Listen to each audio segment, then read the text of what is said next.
Welcome to Chicago Cubs baseball on CSN, presented to you by State Farm. Overcast night here in Cincinnati. It's the first of a 4-game weekend set between the Cubs and the Cincinnati Reds. Great to have you with us. Alongside Jim Deshaies, I'm Len Casper. Cubs won 2 of 3 in St. Louis. They'll start the 4-gamer tonight. And a few years ago, JD, the Reds dominated the Cubs, but it has really changed the last couple years. Yeah, from 2010 through 2014, the Reds won the season series each year. They went 60-28 against the Cubs during that stretch, but it has turned around dramatically. The Cubs have won the last 6 meetings between these two clubs, 13-6 last year, 3-0 with that sweep on the homestand. So 16-6 under Joe Maddon against these Redlegs. It's Jake Arrieta night, so can we just chalk up a W? Well, yeah, why not? I mean, it's been unbelievable what we've seen from Arrieta. We tend to take him for granted, and here's why. Because every time he goes out there, he pitches lights out. Saturday against the Rockies, it was 8 innings of shutout ball. He allowed 5 hits, 1 walk. Now, Brandon Finnegan, in his start against the Cubs, took a no-hitter deep into that ball game, went 6 2/3 before giving up his first hit. All right, the Cubs have the best record in this division, leading the Reds and the Cardinals by 3 games. The Reds, not a lot of expectations, but they come in 8 up and 7 down through 15. 3 of their losses came at Wrigley Field as the Cubs had their season opening homestand last week. We'll see what transpires here in Ohio next.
Beverage Depot will donate $100 to the Greater Chicago Food Depository.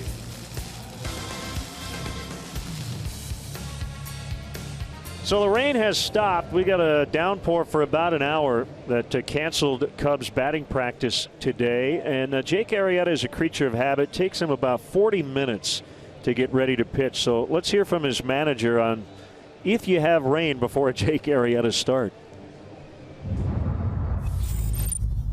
I'd prefer starting someone else if you really, really are confused by the weather. That's what I'm saying. That's why I think it's really important on a night like tonight that you let the rain pass as much as you can and look for that clear opportunity to play. Because with any pitcher, you don't want to do. I don't want anybody to be confused by that. Right. But tonight with Jake pitching, I really would like to prevent the up and down situation. Pitch for 2 innings, wait for 45. Those are the kind of things with any pitcher. Really, it concerns me. Well, the good news is we will start on time, and it will be Jake Arrieta to take the ball. But first, it's Brandon Finnegan, a left-hander for the Reds. And look at this, 23 consecutive quality starts. Jake with an ERA of under 1. So we were thinking, when's the last time you saw a stretch quite like this? And you got to go back to the Bob Gibson 67-68. Yeah, the Hall of Famer Gibson had 26 consecutive quality starts. Of course, 1968, the year of the pitcher, he finished with a 1.12 ERA, and the next year they lowered the mound. So the game was a little bit different then. So I guess in that context, what Arrieta has done probably even a little bit more impressive than what Gibson did. Although Gibson in his stretch had a ton of complete games. Let's get the Cubs Southwest starting lineup. It is Dexter Fowler off to a hot start. He's in center. Jason Hayward in right.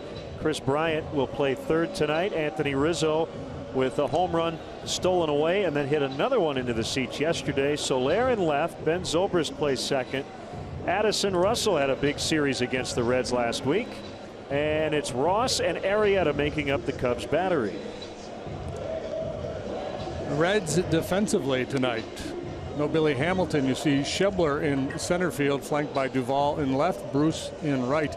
Suarez, the third baseman, has committed 5 errors already this year. That's tied for the most in Major League Baseball. Cozart, a solid. Phillips, outstanding. He and Votto have been paired over there forever, seemingly. Devin Mesoraco is the catcher tonight. And the Lexus pursuing perfection starting pitcher for Cincinnati is Brandon Finnegan, the young left-hander. 1-0. He's made 3 starts, has a 2.04 ERA. League hitting just 129 against him. He's had to pitch around some walks. But there's the boys. The boys are out grazing. They're ready to go.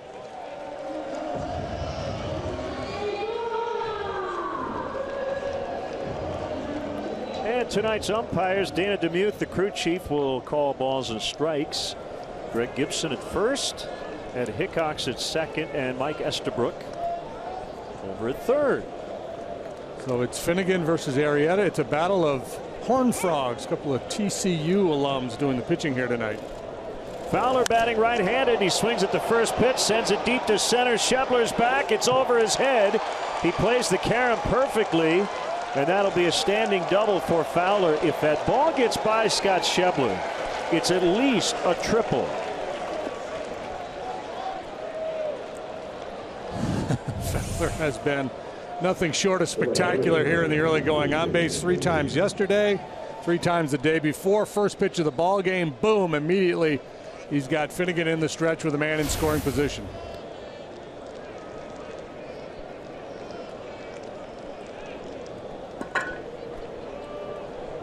Before these folks could even settle in with their chili dogs. Here's Jason Hayward. And he takes a strike in that 3-game series in St. Louis. He went 1 for 12 and played stellar defense.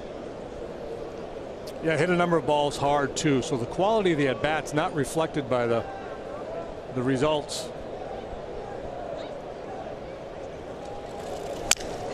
And he breaks his bat on a liner off the tarp and into the seats, foul. 2 strikes on him. Finnegan just turned 23 years old a few days ago, and cool but clear at the moment and overcast, and hopefully that's it for the rain. Yeah, I haven't looked at the forecast other than what we heard before the game, and what we were told was that it would rain about an hour before the game and then let up, and would be in pretty good shape. And so far, that has held true. Finnegan likes to sink his fastball. He'll max out around 95, sit comfortably at 92. An improved changeup, and one he's really relying on heavily, and also throws a slider.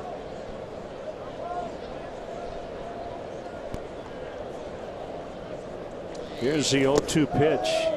And there's some funk in that delivery, too, which would add a little deception.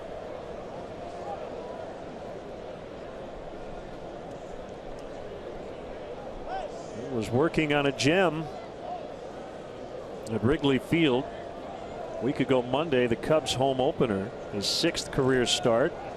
He did not give up a hit until there were 2 outs in the 7th. And David Ross with a base hit. He exited the game with a 3-0 lead and ended up charged with 2 runs. And Addison Russell hit the big game-winning 3-run homer in the 8th inning off Jumbo Diaz, who's back in the minor leagues. Reds having all kinds of bullpen issues as Hayward strikes out. But they have found a way to go 8-7 through 15, even though they had to make a change in the 9th inning. Going to go closer by committee. And they've had a lot of trouble keeping leads.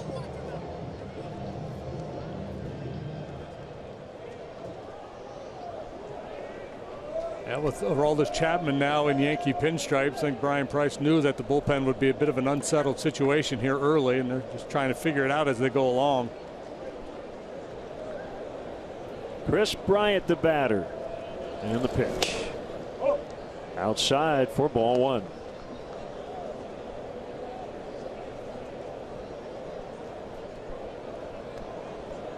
Just getting his career started. Won the National League Rookie of the Year last year. He has loved hitting at Wrigley Field. He's got a career OPS of 1,021. It's under 700 on the road. That could change, and it might change right here. It is gone. Take that, road OPS. It's 2-0. Good setup. All right, splits are so big. Sooner or later he's going to pick it up on the road. You can see with a young player there'd be a comfort level in his home ballpark. At the end of the day, this guy's going to put up very good numbers regardless of where he plays. So boom, double and big fly. Man, pretty stroke. Quick, compact, and explosive. It's your Ford home run replay. Number 3 for Kris on the year.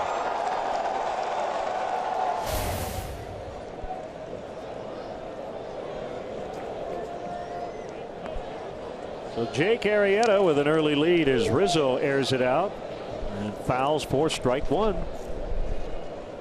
Homer and an RBI single yesterday in St. Louis. Also had a home run taken away in the 1st inning by Randal Grichuk.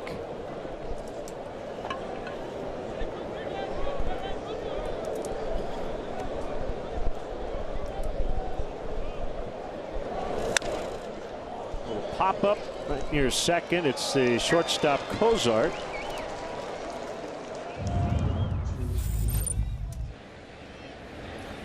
If at first you don't succeed, right? Thought he had a home run here. Grichuk denies him up over the wall. So he decides to hit this one where nobody's going to get it except for that lady up there in the stands. Look out.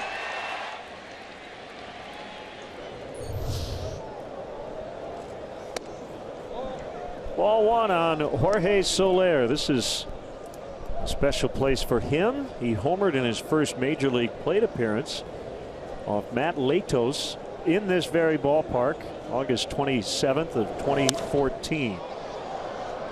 Off the end of the bat and a rainbow to center. Schebler makes the catch and the inning is over. Kris Bryant makes it 2-0 Cubs with Jake Arrieta to the mound.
Here at home as they start a 4-gamer with the Cubs. Cozart, Suarez, and Votto at the top.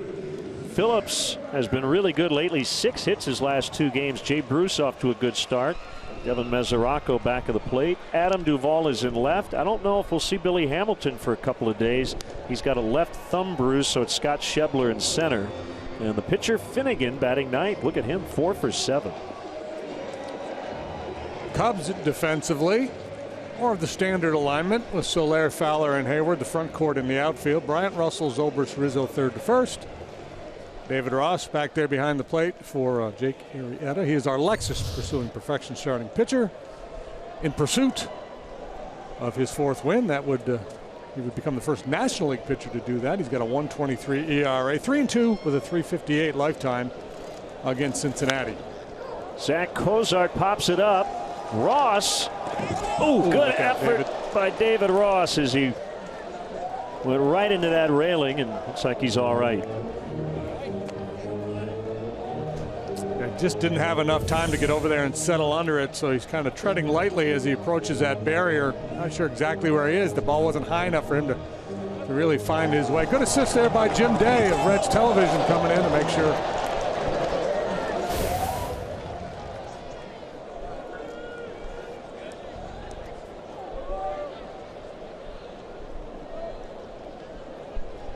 Cozart's off to a good start, hitting .432. 10-game hitting streak to start the year. Missed most of that series in Chicago. Left early in game 1 with right quad tightness. Did not play again in that series.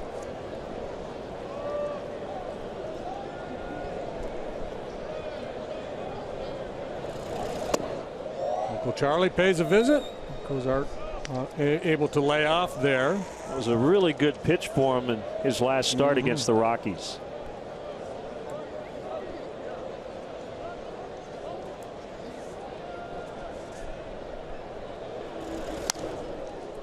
That's fouled away.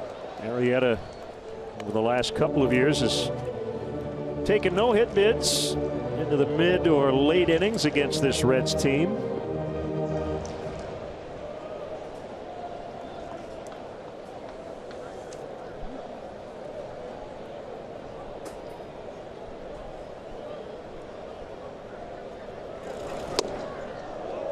Cozart laid off that slider. That's a tough pitch to not swing at with 2 strikes. 3-2 with a Eugenio Suarez on deck. Yeah, if throws it again, he'll be swinging, it'd be my guess. He doesn't walk much. He doesn't strike out either. He hasn't been. He's been putting the ball in play. One bounce to Bryant.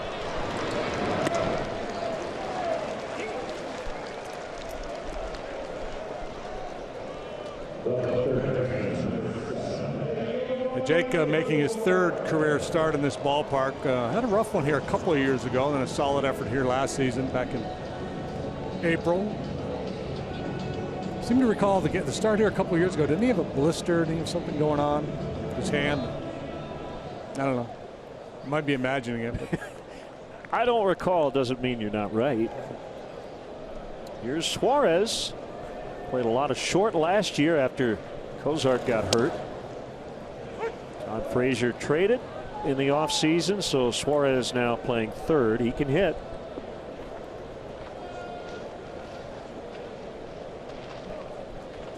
One strike pitch, swing and a miss on the curve. So we'll see David Ross back there. 2 straight games. John Lester will pitch tomorrow night. Just great depth on that curveball.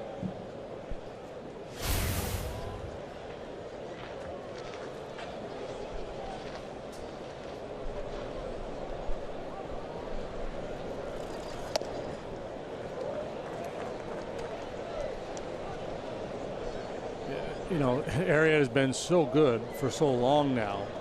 One thing that stood out to me in 14 and early last year, he's just so good out of the gate. You know, a lot of pitchers have first inning issues. It never seemed to be the problem with Arrieta. He'd come out of the bullpen throwing 95 miles an hour.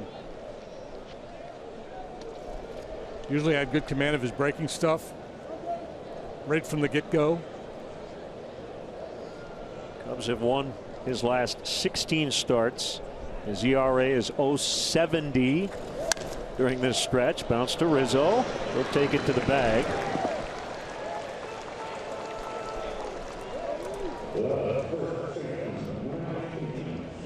Special note to our viewers watching on the main channel, Comcast Sportsnet. We will be leaving this game at 8 o'clock Central Time for Blackhawks pregame live. The game is currently being shown on CSN Plus. So you can switch over now to watch the Cubs and the Reds in its entirety, or we will give you another reminder a little later on as we get closer. Busy night of sports here on CSN. Now Joey Votto. I don't know if this is good or bad, but he's going through an 0 for 16, tied for the longest hitless streak in his career. I tend to think it's bad, and I'm not a pessimist.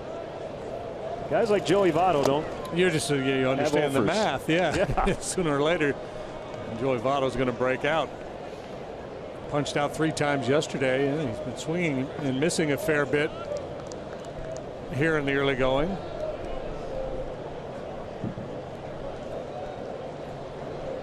It's what, 360 something second half of last year. Well, these two guys had the best second halves of, I'd say, any 2 players in the league. Arrieta on the mound, Votto at the plate. 362, 535, 617 was his slash line. That's right, he got on base more than half of his plate appearances in the second half, and he hits a 1-hopper to Russell. Arrieta goes 1-2-3 in the first. It's 2-0 Cubs.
To you by State Farm.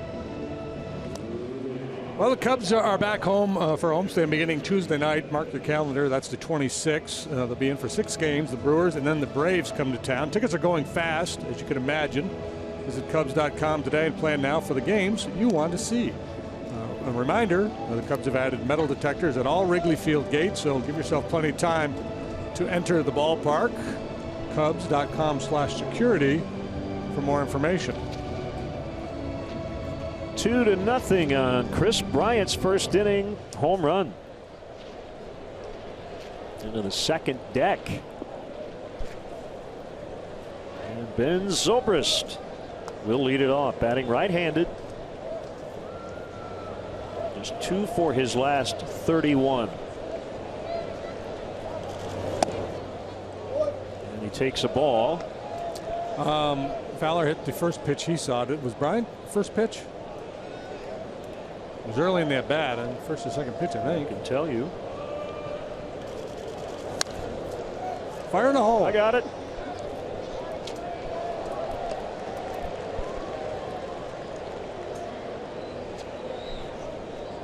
You know, coming into this ballgame, right-handed hitters were hitting just 100 against Finnegan.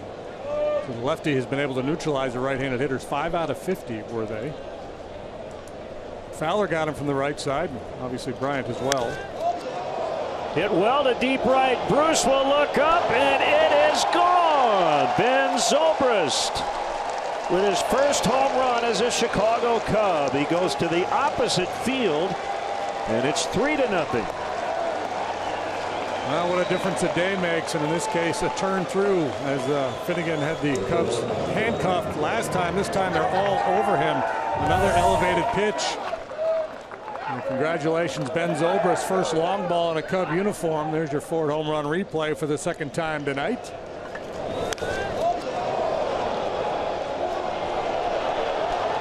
He gave that one the full treatment. And a strike, bottom of the zone on Addison Russell. Bryant's homer came on the second pitch. Okay. Zobrist on the third.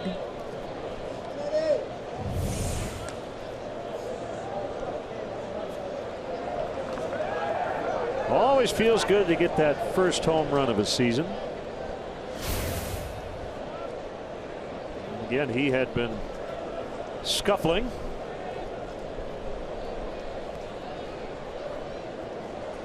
Career homer number 128 for Ben Zobrist. He hit 27 back in 09.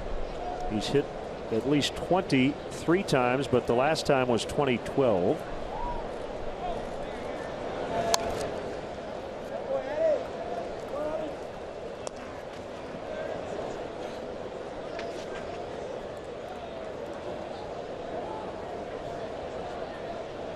Russell's one home run came against the Reds, a game winner last week.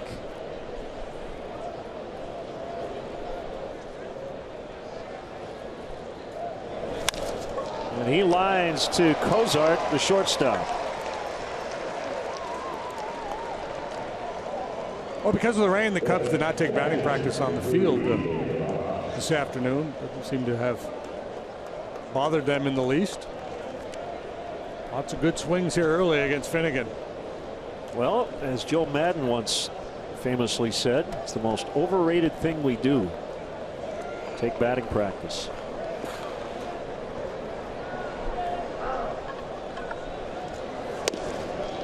David Ross, a former Red. He had 38 home runs over 2 seasons in a Cincy uniform, 2006 and 7.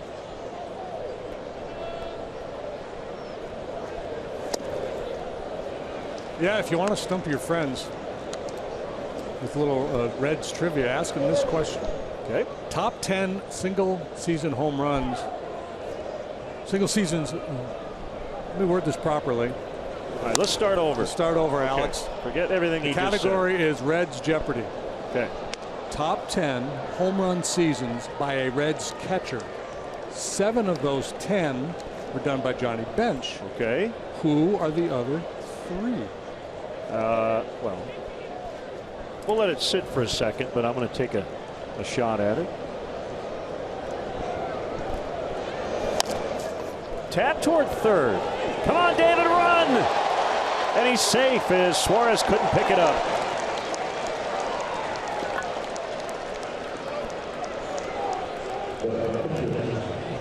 Well, been a lot of hard contact so far. This anything but he's on base. What they give him a knock, or they call E5?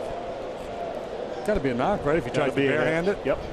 Now some guys will try to barehand a ball that they shouldn't for that reason, because they know they're not going to get charged with an error. But you're not going to get David Ross on a play like that. No. Not with those wheels. No way.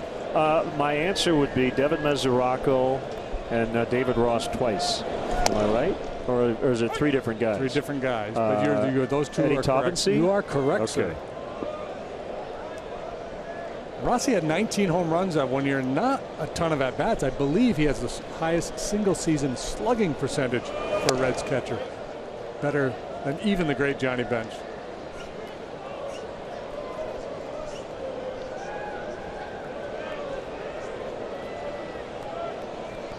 People think we just walk around Cincinnati all day eating chili with cinnamon in it and nutmeg. No, we do serious research. There's a base hit to right as Arrieta cracked his bat. Ross on his way to third. Cubs pitchers continue to swing a hot bat. I had this note from the Cubs game notes. Their starting pitchers lead the majors with 7 RBIs. If they were put in a mix of DHs in the American League, team DHs, yeah, they'd be middle of the pack. Yeah. Well, we had that graphic yesterday that they had outperformed Mike Trout to this point in the season, but I think Trout probably, well, he did. He had a home run today. He had a big day yesterday too, so he'll probably end up performing better than the Cubs pitchers this year. Just a guess. So you talked about the performance of those two cats right there post All-Star break, and they were both All-Star snubs last year too. So yeah, it feels like we need to figure out a way to rectify that. Maybe have the All-Star game be about the last half of the previous season and the first half of the current season. I think there's should be some consideration for that.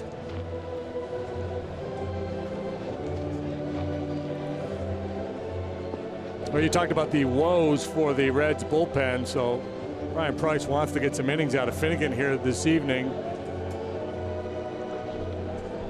Just, already in a big hole with a big hill to climb with Arrieta pitching against him.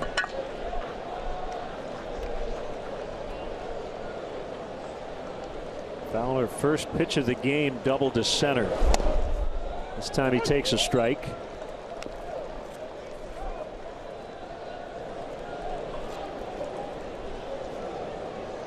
But again, first round pick of the Royals in 2014.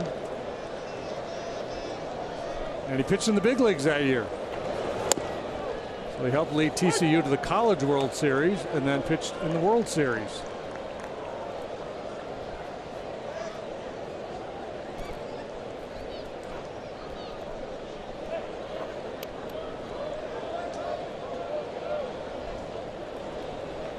Fifth pitcher ever to get his first major league win. Not in the regular season, but in the playoffs. Well, TCU, who else? We've got Arrieta, Finnegan, Matt Carpenter, Andrew Kashner, and Brian Holiday, also a Horned Frog. So was Bob Schieffer. I didn't know that. Bounce to third, foul. The journalism school there is named after Bob Schieffer.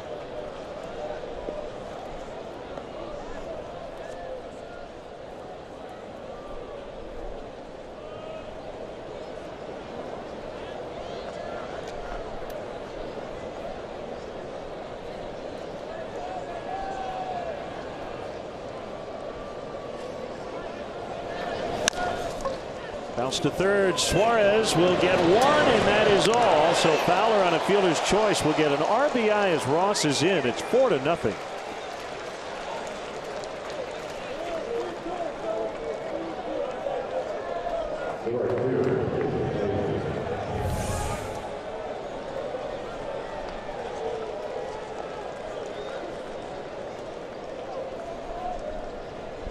Speed is a beautiful thing.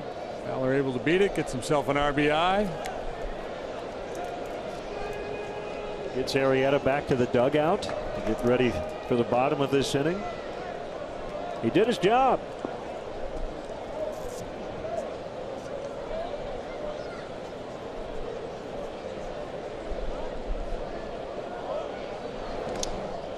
And a throw. And Dexter back.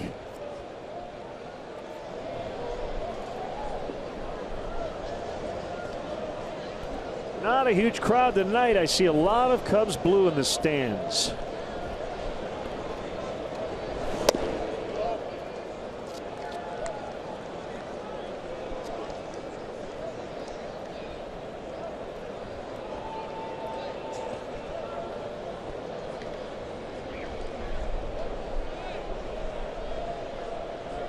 I hear thunder or somebody rolling kegs upstairs. Rolling kegs. There's a rumble of.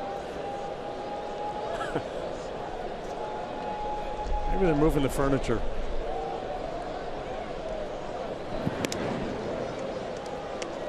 It's kind of funky what Finnegan does with that pickoff move. He's not really stepping directly towards first base. It's almost like he's just putting that front foot down. He's striding in the general direction. It's just a kind of a truncated stride. I think it's legal. It just looks a little funky. 2-0 on Hayward.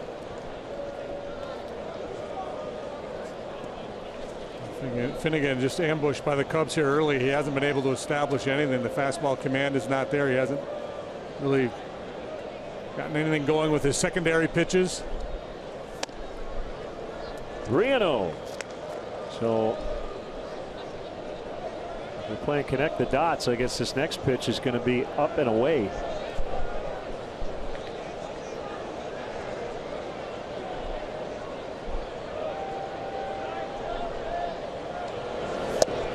Instead, it is right down Main Street, and it's 3-1.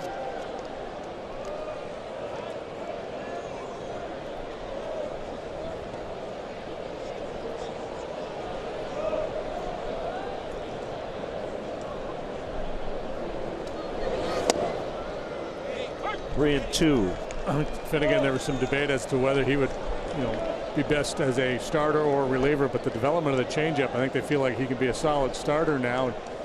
Coming into this one, he'd been awfully tough to hit. Best in the NL at 129. He had walked 10 in 17 2/3. Cubs are 5 for 10 against him, make it 6 out of 11. Fowler to third. Inning still alive for Kris Bryant.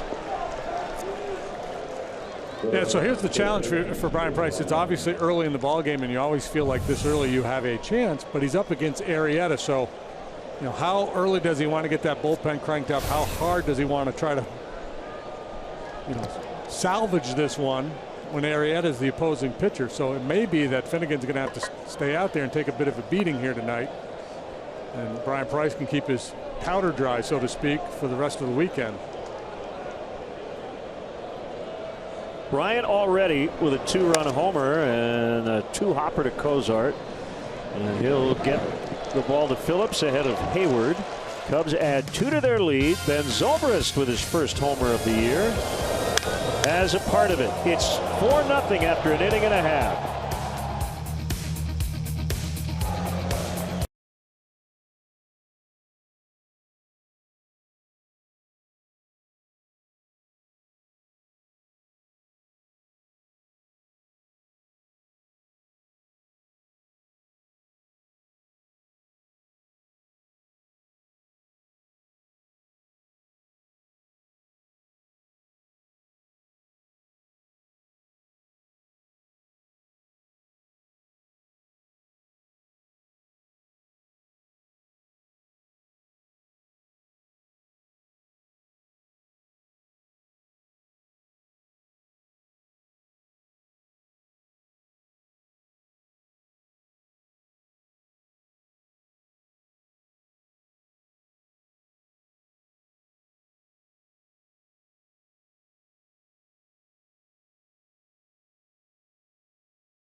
Show your team pride with Cubs checking and an official Cubs MasterCard debit card.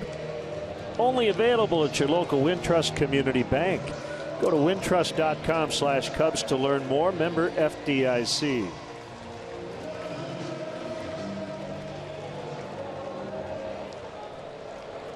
Well, that little guy, he's ready if needed off the bench tonight. Thinking he'll play maybe second base. Yeah, late. I think so. Yeah, he's like an infielder. Move him around. Ben, you better watch your back. He's a young Ben Zobrist. Just wants to play. Put me in, coach. Need to wipe the pizza sauce off his face before he gets in, but 1-1 on Brandon Phillips. I missed it. I guess Purple Rain was the walk-up music for Brandon Phillips. Going to hear a lot of Prince music around the big leagues this week. Sad news today, the pop icon passing away at age 57.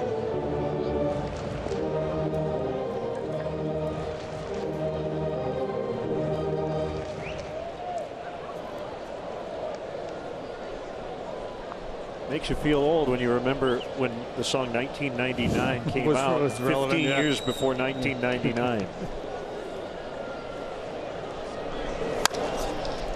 Bouncer to Bryant, and he gets him. 4 outs, all on the ground. Nice play by Bryant. Not an easy hop there. Ball was sharply struck, so he just kind of had to hang in there and use his hands.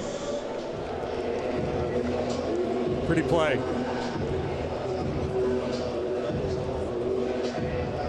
Of course, he's going to use his hands. The point I'm making, trust his hands. Didn't really have time to get in front of it. Couldn't charge it. Now Jay Bruce.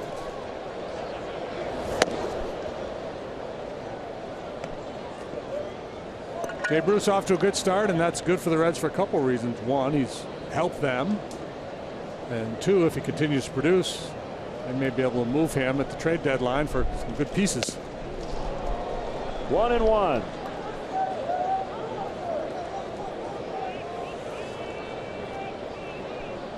How about the Diamondbacks? They swept the Giants in San Francisco in a 4-game series. 6-2 the final today.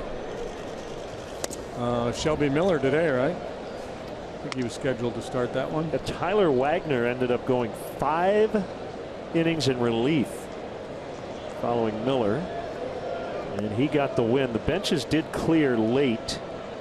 No ejections. Josh Osich hit David Peralta for the second consecutive game. Jake Lamb in the series went 7 for 15.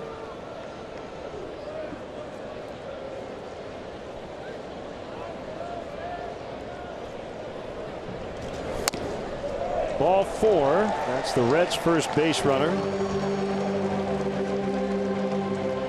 If you look at a Jake Arrieta profile with how hard he throws, all the strikeouts, you assume there's going to be some walks, and that used to be the case, but that's not the case these days.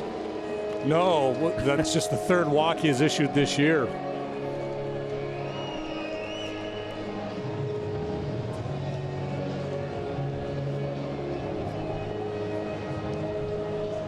I mean, the transformation of Arrieta is just, it's remarkable. I mean, he had a walk rate of, about 11-12% when he was with Baltimore, but it keeps going down. 2014, 6.7, 5.5 last year, 2.5% walk rate this year. And the major league average is right around 8. Yeah, well, and how about his ERAs over the last 4 years?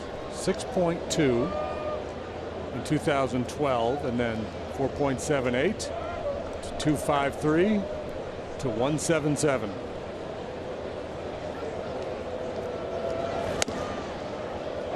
We got the high strike that time on a slider, no less. That's the pitch you were talking about yesterday that doesn't often get called. Wasn't even a fastball. Yeah, pretty rare to get that pitch called up there. Slow start for Mesoraco. He missed a couple games at Wrigley last week with quad tightness. He did not look very mobile behind the plate. Had the hip problem last year.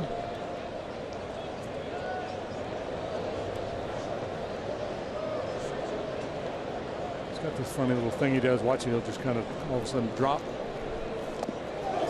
And he chased one, and I think he thought he got a piece of it, but he did not. So that is out number 2 and Arrieta's first strikeout.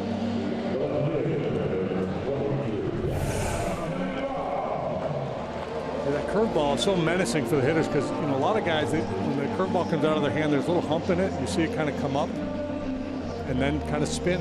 Not Arrieta's. It's on plane out of his hand, and then it just dive bombs. We'd like to welcome all our viewers watching on Park TV and Electronics in Cissna Park, Illinois.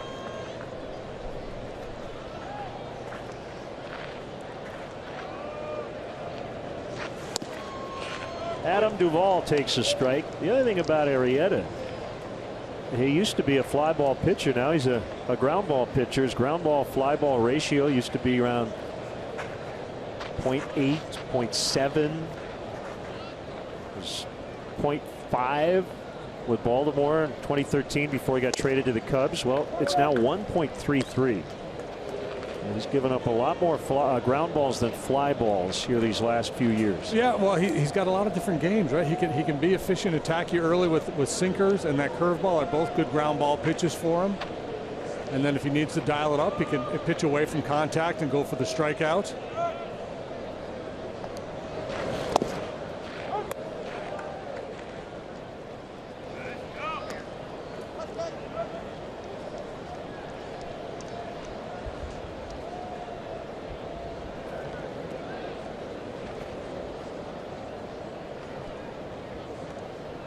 Scott Schebler is on deck. There's Bruce. He walked with 1 out. Now there are 2.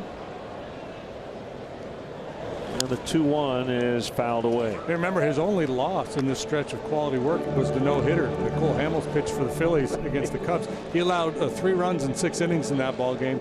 It was a 3-run home run by Ryan Howard on a 3-2 pitch. So he was that. If Howard pops that ball up, who knows? We could still be in extra innings. Who knows how that would have ended up. If you want to beat Jake Arrieta, you got to throw a no-hitter.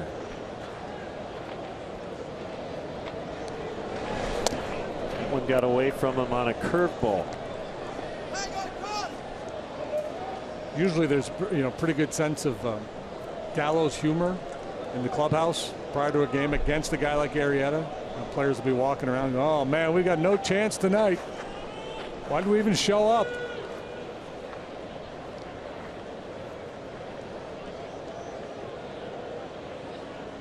Runner goes on the 3-2, swing and a miss, inning over. 2 scoreless innings in the books for Arrieta, and he's got a 4-0 advantage.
It's presented by State Farm.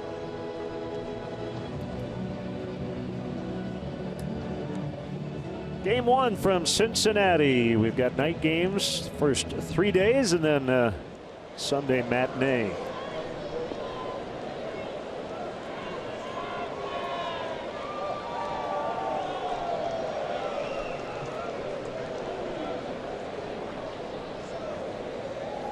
Pitch to Anthony Rizzo is a called strike. One of the storylines we followed with Anthony over the last 2 or 3 years is his improved work against left-handed pitching. So far this year, he has struggled in that department.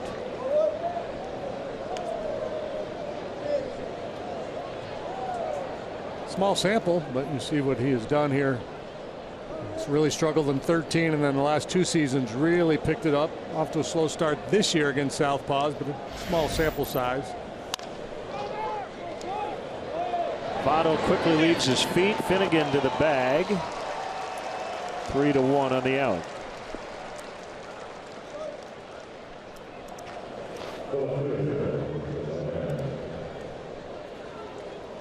Now Soler, he flied to center. His initial time up. You mentioned Mike Trout, a home run, got on base 4 times. Angels 3, White Sox 2 the final. Jared Weaver over John Danks. I think Trout saw our graphic yesterday. You might be right. Showed the Cubs pitchers were outperforming him. Sent him a little wake-up call. Weaver's best fastball in terms of velocity today was 86, but he improved to 2-0.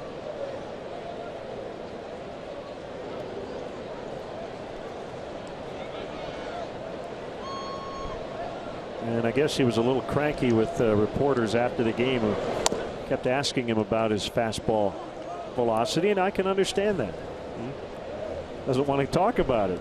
You should embrace it, like Dan Herron.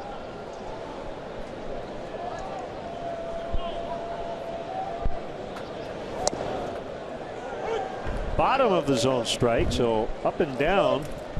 Dana DeMuth seems to be giving pitchers the benefit of the doubt early on.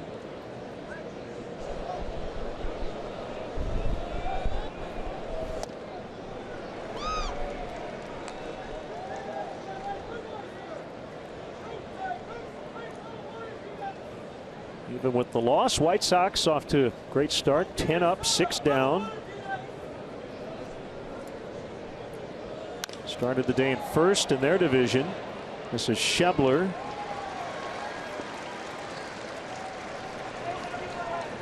Right now they're tied with Kansas City. Royals have an early 1-0 lead in the second over Detroit.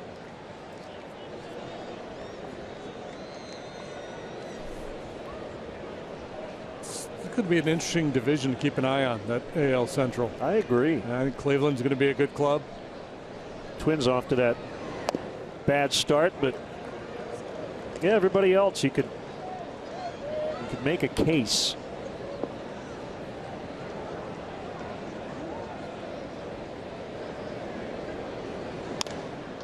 Zobrist is robbed of a hit by Suarez, and for the first time tonight the Cubs do not score. They go 1-2-3, but still lead this game 4-0.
Seabrook and the Blackhawks fight for their playoff lives as they get set for Game 5 against the Blues. Coverage starts at 8 with Chevy Blackhawks pregame live on CSN Chicago. Blackhawks playoff hockey is brought to you by Volvo.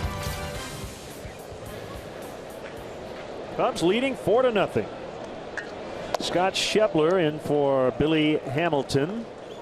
4th start for Schebler in center. He's made 4 starts in left as well. Hamilton dealing with a left thumb contusion, more commonly known as a bruise.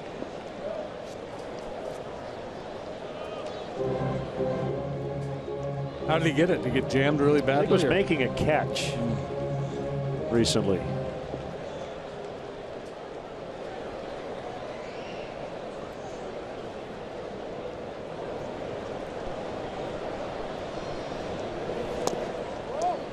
Could have been.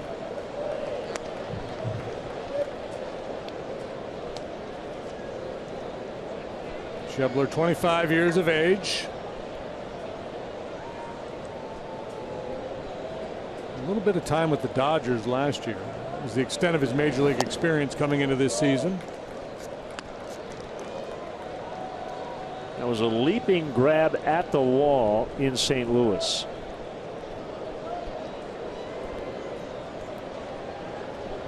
It led to the Hamilton injury. The 3-1 from Arrieta is a strike.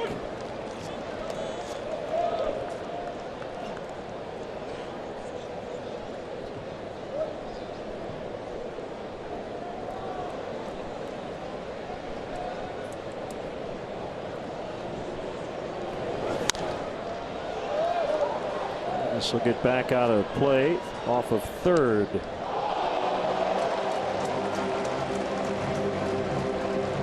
A couple years ago at AA Chattanooga, Schebler hit 28 home runs.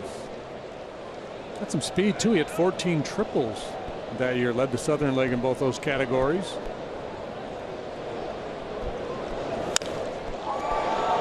Fly to right. Hayward.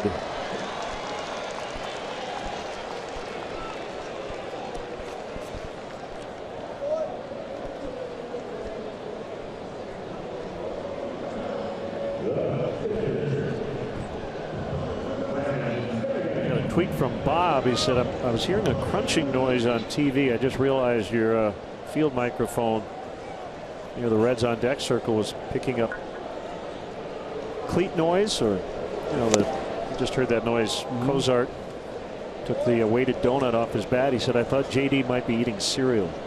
No, we don't have a box of Rizzos up here. Waiting to get a box of Rizzos we can snack on during the game. I know people really enjoy that. Try to give you sounds of the game. Try to bring you right inside the ballpark.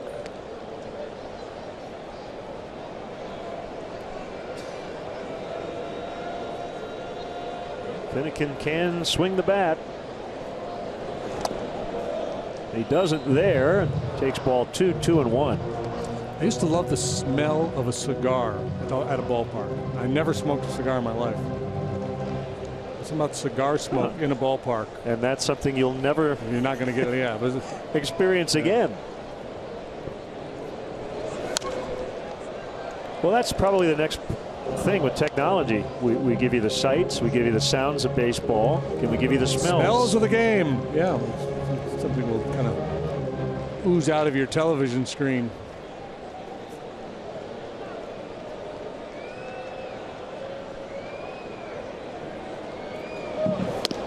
He struck him out on a fastball.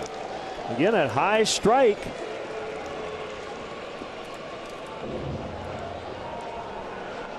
Two-seamer. Finnegan frees a little bit and runs back over the plate.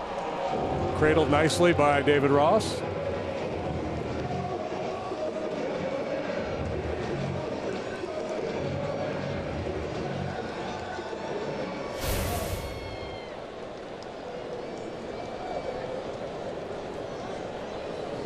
Back to the top, and Cozart.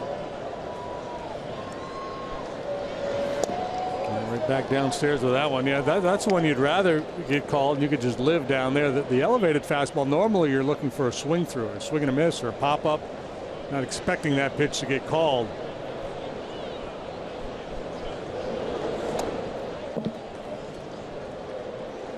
Cozart off to a good start this year, and he was last year prior to getting hurt. Don't know what the long-range plans are for Cozart and the Reds. 30 years of age. Yeah, they acquired Jose Peraza, a middle infield prospect from the Dodgers. Bryant bounces the throw, but it's there in time. And Jake Arrieta, no hitting the Reds through 3. Got a 4-run pad. Chris Bryant's been good offensively and defensively.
Four to nothing as we head to the fourth. Wednesday, May 25th, Kerry Wood will bring the heat. Fans will get a chance to swing for the fences, competing for the Battle of the Bats Home Run Championship at Wrigley Field. It's your chance to step up to the plate for Chicago's kids and support the Wood Family Foundation and Cubs Charities. For details, visit CubsCharities.com. A little sliver of the sun. We're on the other side of the river as we near dusk. One strike on Addison Russell. Pitch too high.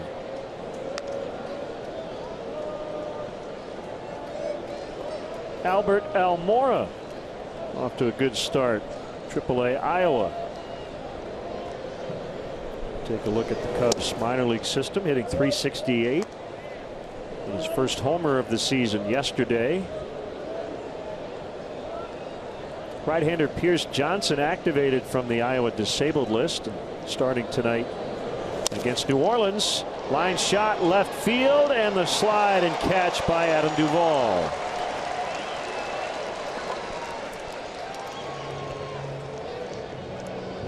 The Russells lined out both times. Yeah, most of the outs in this game have been hard hit by the Cub hitters.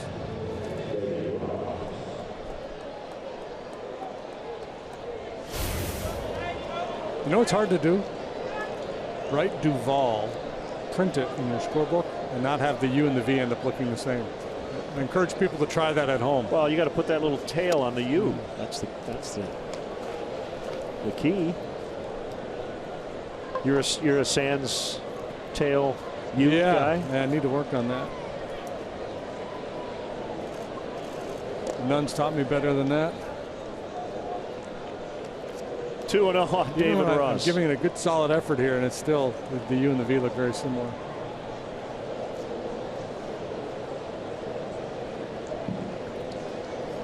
.55 pitches for Finnegan here.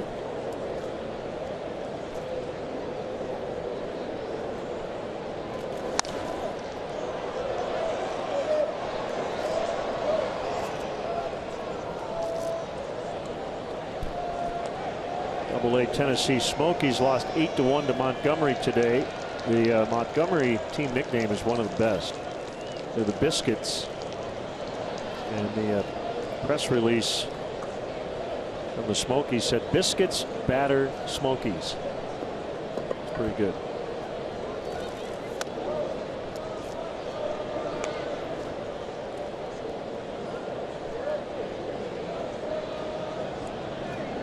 Well, I don't know if batter is technically involved in making biscuits, but still, I like it.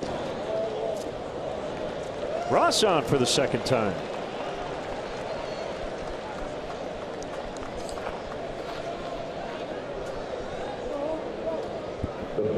David might want to rethink this retirement thing. It's off to a really good start. Yeah, he's playing with a lot of energy. He had a nice spring, really swinging the bat well towards the end of spring training. And, you know, with Kyle being hurt, they're going to lean on David to catch a little bit more than he probably anticipated coming into the season.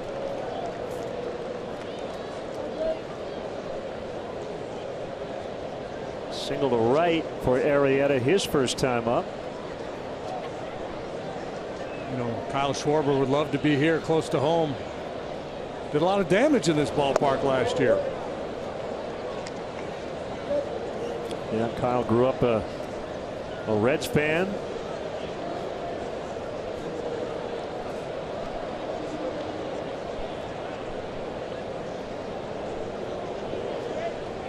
That big game in Cleveland. When he first came up. Rossi's got to be feeling pretty good about that right there. He induced a pickoff throw.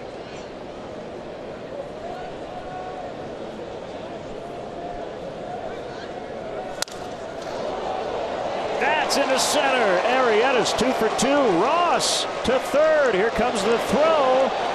Nope. And now Arrieta caught between first and second. The throw there. Votto knocks it down. Ross on his way to the plate. He's going to score.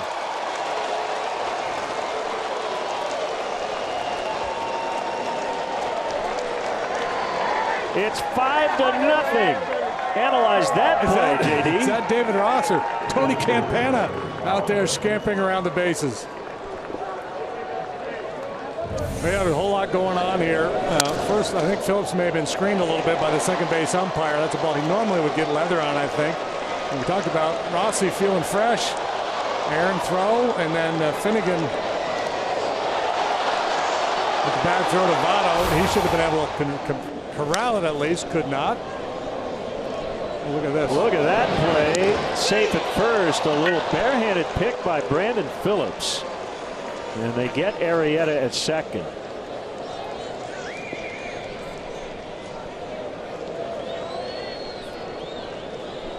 So single on that last play for Arrieta. An error on the pitcher Finnegan, allowing Ross to score.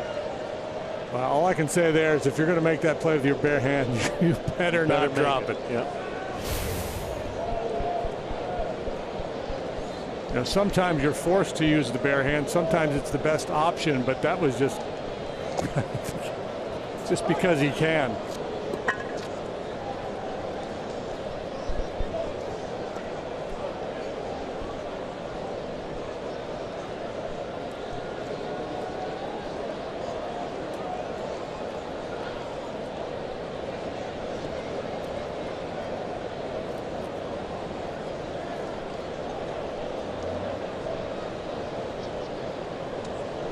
On Hayward, fouled back of the plate. Well, Zobrist got his first.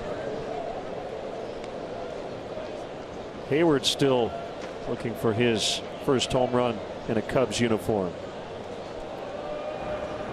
And there is action.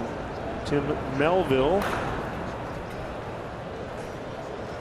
in the Reds bullpen.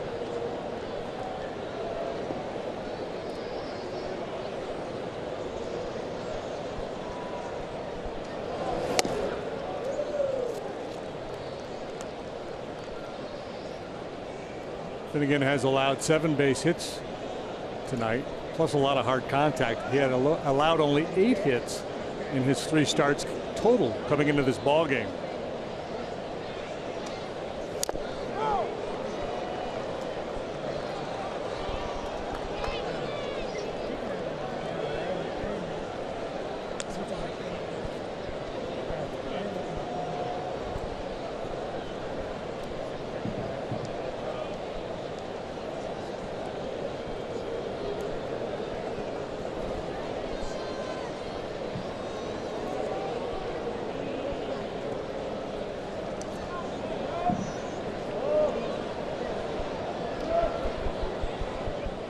2-2. And a full count. Beautiful sky with those kind of lavender hued clouds across the way.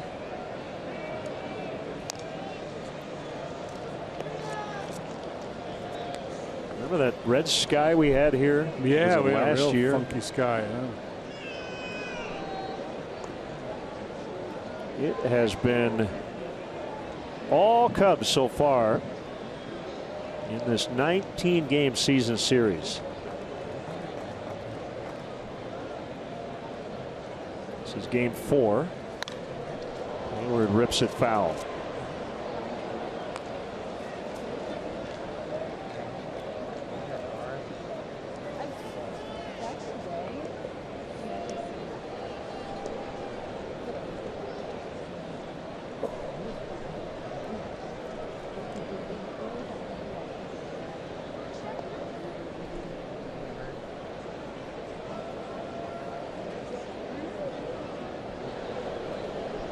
Holding Fowler, even though he'll go with 2 outs, and it's low, ball 4. Melville's probably ready, and I think Brian Price has seen enough. Finnegan's been good for him so far this year, having an off night tonight. Well, I guess he hasn't. I thought I saw him make a move. Jim Riggleman, the bench coach, former Cubs manager.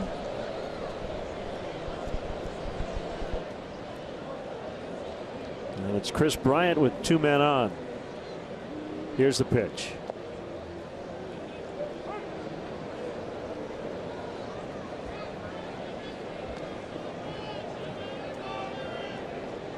Brian Price got into a bit of hot water last year, kind of unloaded on the local media, took a lot of heat nationally for it. But he's a well-respected guy in the game, weathered the storm. I don't think, expectations being what they are for this club this year, he should be in a good spot in terms of job security.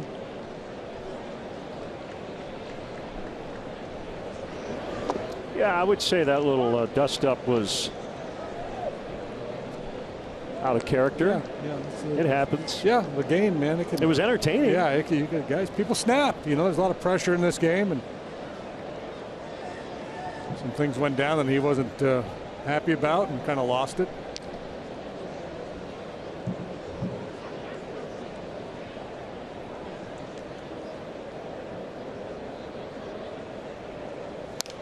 I seem to recall he was aggravated about certain reports getting out before maybe he talked to a player. Yeah, somebody saw some people coming. A writer saw some guys on a plane that were headed this way, and he tweeted it.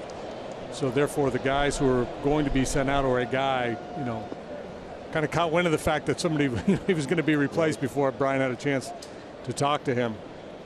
Just the nature of the times we live in, it's going to happen. Yep.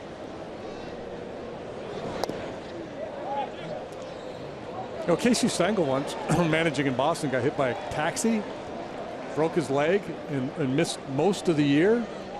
And the local newspaper gave the taxi cab driver the Sportsman of the Year award. That's how unpopular Casey was in Boston in the late 30s. And he went on to have that great career and all those championships with the Yankees, the old professor. I can hear you from over here. You're too loud. That's Greg Gibson, as Joe did not like the check swing call for a strike.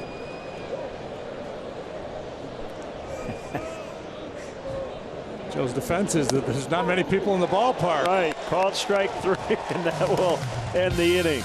It's 5-0 Cubs.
Metropolis.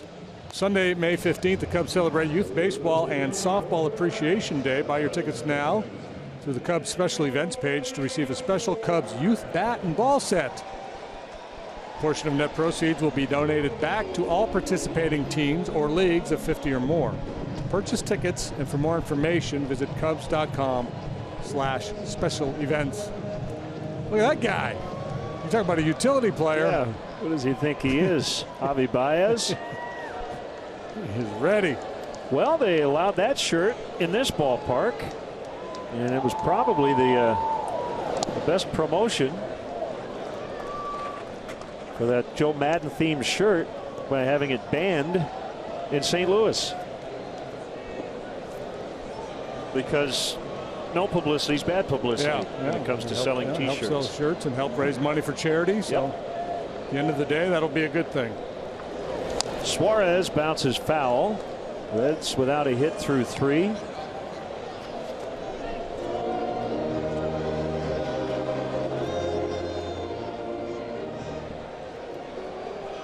The home scoreless streak at Wrigley for Jake is at 48 1/3 innings. Doesn't really matter these days where he pitches. Dominated the Pirates to win the wild card.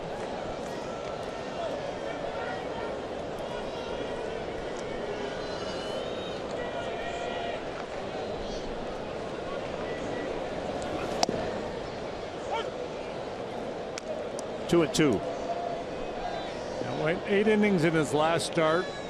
Came out after 100 pitches. Could have finished. Could have completed that game, but they're trying to save some bullets in anticipation of a long run in the fall, or certainly in hopes of a long run in the fall. I'll tell you one thing, and it's really, really early. If he just keeps doing what he's doing, and this team keeps doing what it's doing, he will get MVP votes. If he keeps hitting the way he's hitting. He's been doing it all as he walks Suarez. So that's 2 walks allowed. And here's Joey Votto. Now going through the longest offer of his career. Without a hit in 17 straight at bats.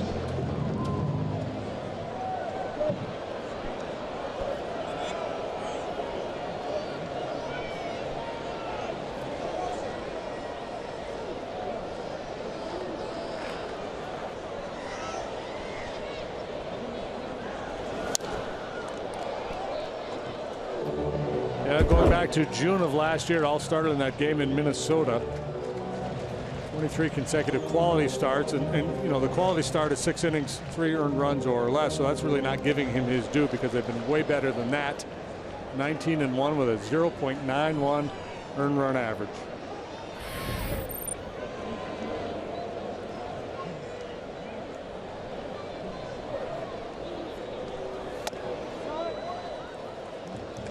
Come up with a new stat, a superior start, an excellent start, or something like that.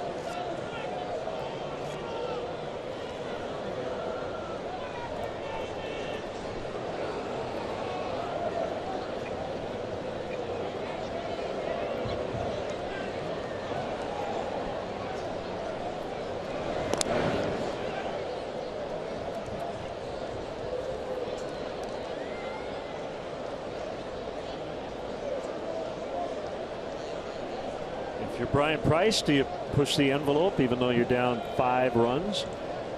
Trying to get base runners going. How many chances are you going to have? If you like the math, I think you do. If the timings, you know, the numbers you're getting on your stopwatch. And as I say that, Suarez picked off by David Ross.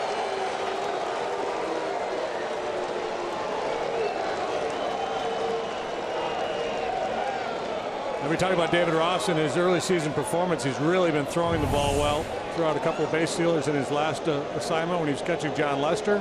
There's going to be no challenge from the Reds. Perfect throw. Yeah, I was going to say, if the times are getting on Arrieta to home, were slow enough where they felt like they could get decent jumps, then it probably would make sense in the right part of the lineup to try to steal a base or two, even though you're down 5, just to try to chip away. Diving stop, Rizzo, and they get Votto. It's contrary to conventional baseball thinking, who says if you're down a bunch, you don't take risks on the base paths. You just hope somebody can knock one out of the ballpark and get you back in the game. But against Jake, I think changes the thinking a little bit. And the idea that you're going to stand in there and just do a bunch of slugging against him is, that's not very reasonable. Pretty play by the big fella.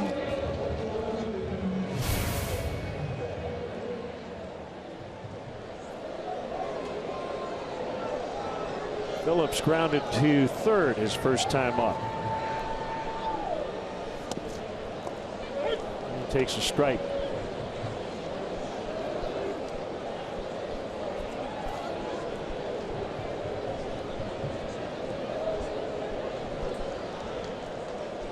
John Lester and John Moscott tomorrow. 2 Johns with no H. John with an H. Lackey against former Cub Dan Straley on Saturday, and then Jason Hamill and Alfredo Simon scheduled for Sunday. Simon, however, had his last start skipped due to a biceps injury.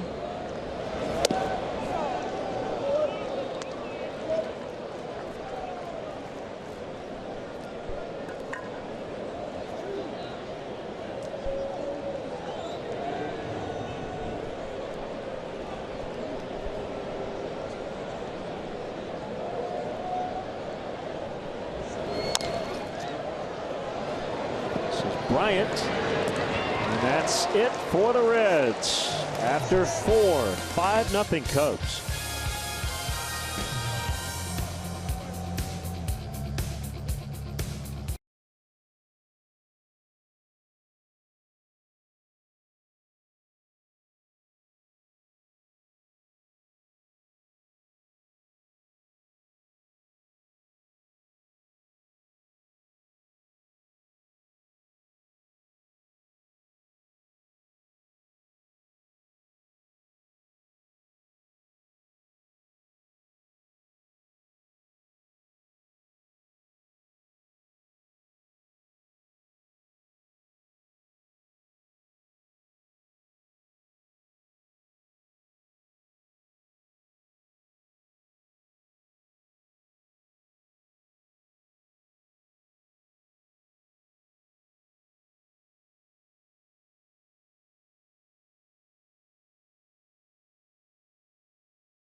Charities. Cubs Authentics is the premier outlet for all MLB authenticated Cubs memorabilia. The Cubs will donate net proceeds from the sale of Cubs Authentics to Cubs Charities.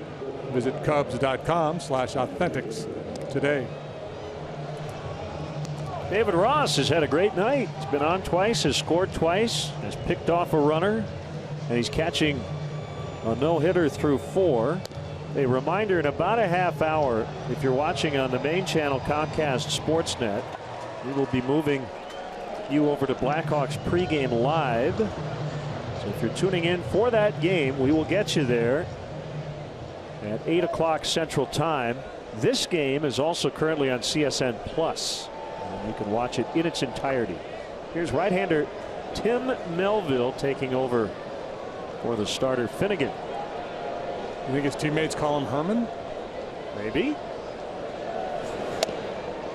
And he starts Rizzo with a breaking ball for a strike. Melville, rookie, 26 years old. Pitched at AAA Toledo in the Tigers organization last year. And Robert Stevenson up for a start. So it's Stevenson and Melville. Very literate group.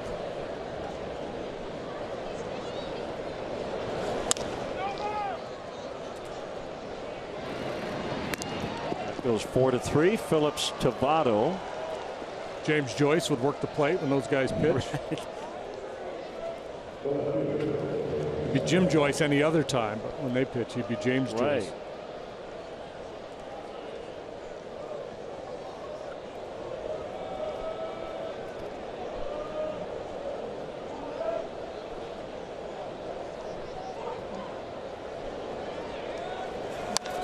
Soler rolls one foul. People in the front row are rather brave, aren't they? Just flinging themselves at that ball. That thing was pretty well struck.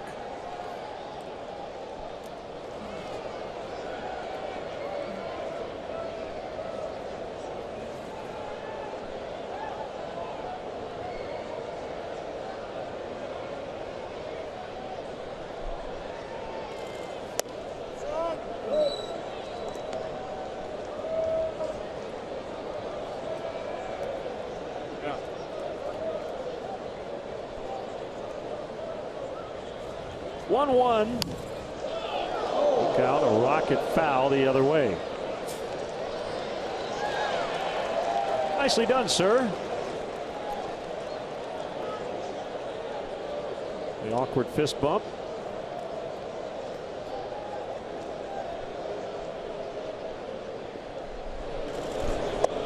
By the way, tangentially related to what just happened, I am in a real bad fist bump handshake funk. Just for whatever reason, the last week or so, I see somebody I haven't seen in a while, and it's like you see the fist, and then you do that, and then they put their hand out to shake yours, and right, yeah, very awkward. I know the feeling. Yeah, you need to work on that. I will. Maybe it's them, not me. Host your best customers and guests in a private suite at Wrigley Field. The new Veen Investment Suites can accommodate anywhere from 15 to 55 guests and include food, all-you-can-drink beverages, and parking. To book your premier experience at the ballpark, visit Cubs.com/premier. Ben Zobrist on the right side hit a home run in the second, his first of the year.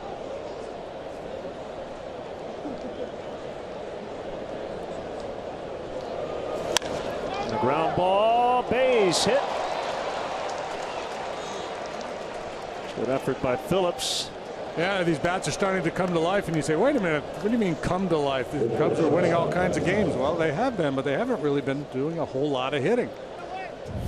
The first week of the season they did, and they also drew a ton of walks, but of late, you know, Rizzo's gone through his troubles. Hayward's had a hard time finding holes, same for Zobrist, but now the hits are starting to come. That's number 8 tonight. Zobrist could easily have 3. Hit a bullet last time up and lined out to third base.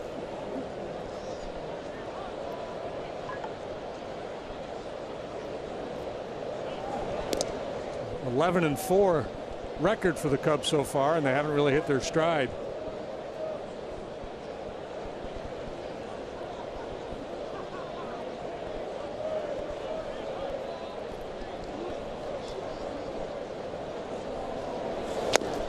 Russell with good contact tonight, nothing to show for it so far.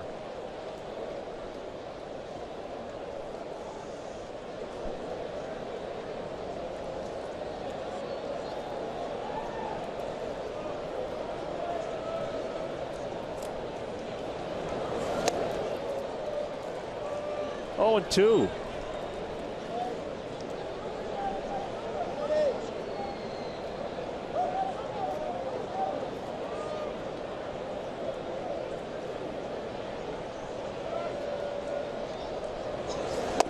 Going outside. According to Baseball Reference, one of Tim Melville's nicknames is Woody. Is that the Toy Story reference, maybe? Well, let's get a close-up. Does he look like Woody? I guess so. Kirk Reeder was Woody, right? Yeah.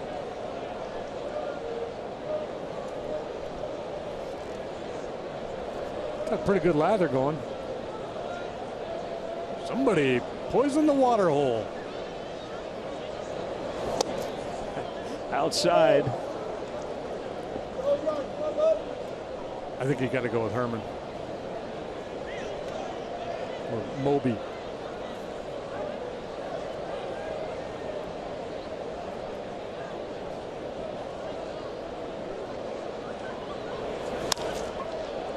Get down.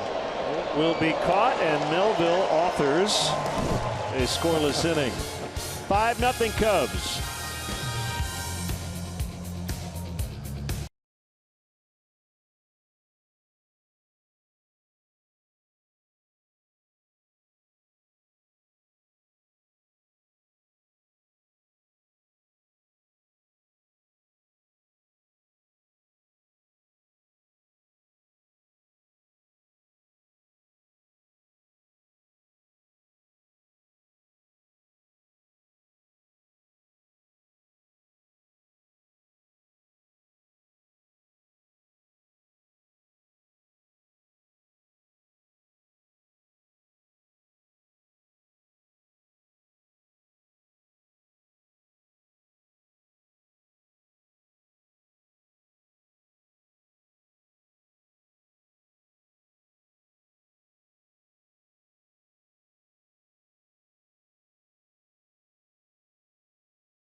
Nothing. No hits for the Reds through 4. Back to work. Jake Arrieta to Jay Bruce, who fouls out of play.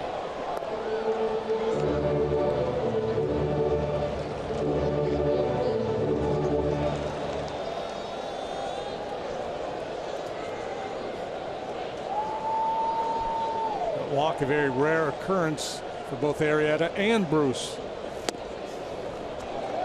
Jake had only walked a couple coming into this start. Bruce had only walked once all year prior to that plate appearance.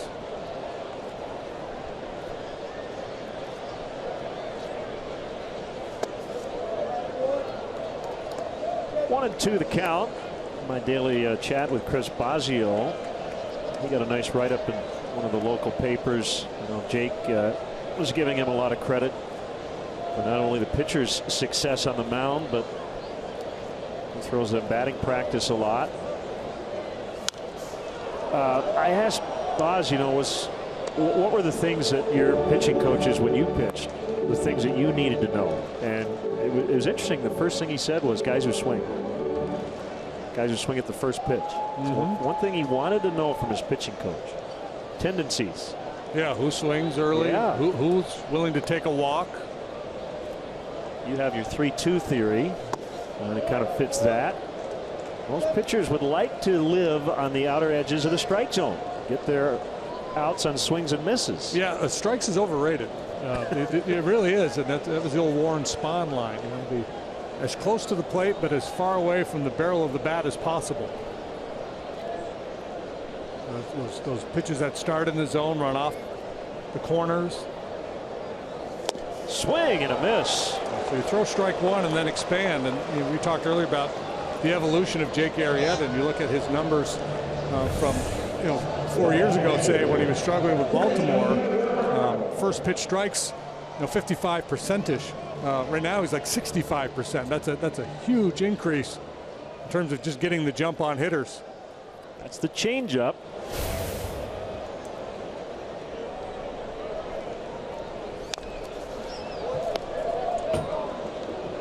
The other thing Boz said, I said, was there one pitching coach in particular who helped you the most? He said, I learned more from my teammates. And he played with Paul Molitor, Robin Yount, said the Hall of Fame hitters.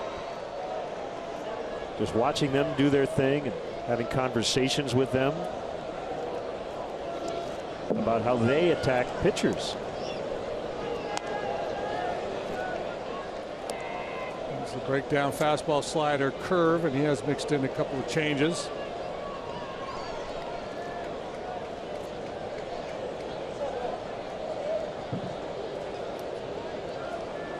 Well, I think that job has evolved too, the pitching coach.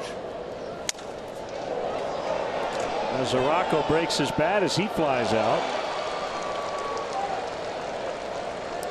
Follow Patrick Mooney, our Cubs insider, all season long on Comcast Sportsnet. Brought to you by Nationwide agent Jeff Vukovich. You can visit Jeff at jeffvuk.com. Nationwide is on your side. How has the pitching coach job expanded? And hitting coach, I think it used to be a lot about mechanics and maybe psychology.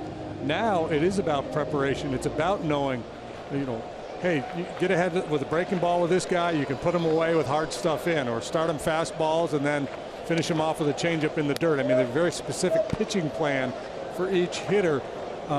Back when I played, and of course that's a long time ago, it was more generic. Hey, just kind of basic pitching, down and away, up and in, change speeds. There wasn't a specific plan for a lot of hitters because they didn't have as much information. Right. Duvall pops it up on the infield, and this is Ben Zobrist. No hits through 5. It's 5-zip Cubs. Here we go.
For Xfinity high-speed action.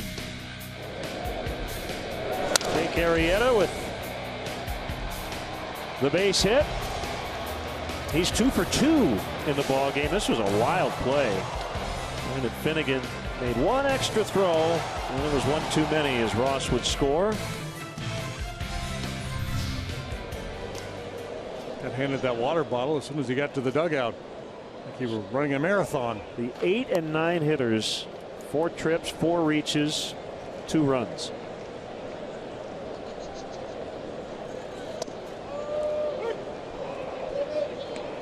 Catches the outside corner.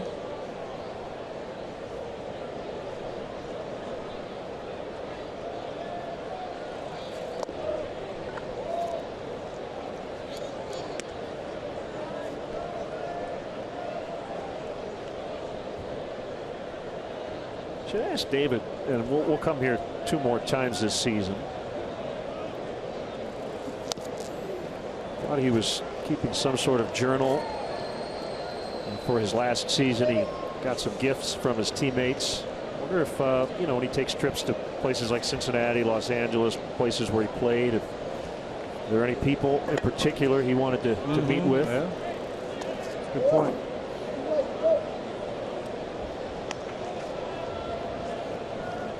Of course, you know, he's stepping away from an active role as a player, but I don't think he'll be out of the game for long. I'm not sure I agree exactly with you. what his plan is, but I suspect he'll get right back in rather quickly.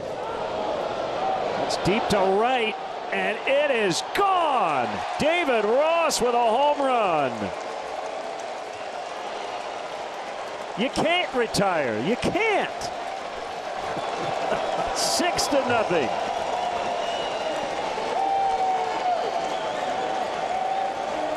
Have a night, big guy. Infield hit. Scored. Walked and scored. Now he gets to jog around the bases. He's making a push in your 3-star selection. I don't even want to know what this is. You've got a fist bump. This is the hip bump.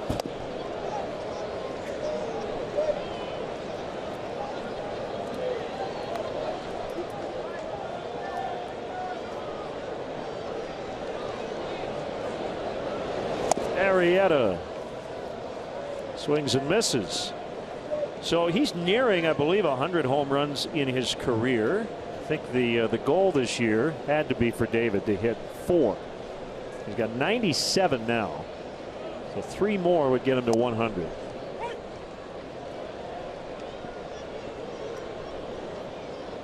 He got one off of Jake somewhere along the way. A 1-2 to Arrieta. And we'll do it again. The 29 homers here, by far the most at any ballpark for Ross.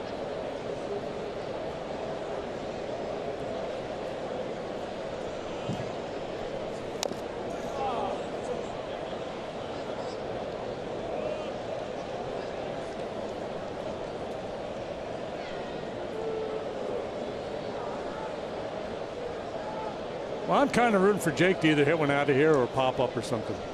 No need to run the bases, save some energy.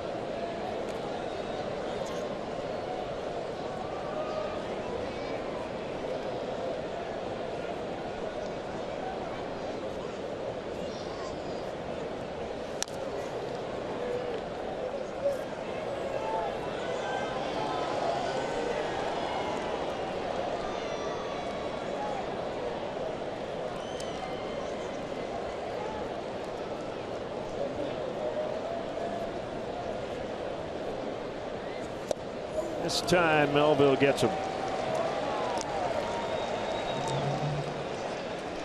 Follow Cubs baseball live with the MLB.com at Bat app. Stay up to the moment at any moment with Game Day. Live game video highlights, StatCast, news, and more. Download MLB.com at Bat, the #1 app for live baseball on your phone and tablet.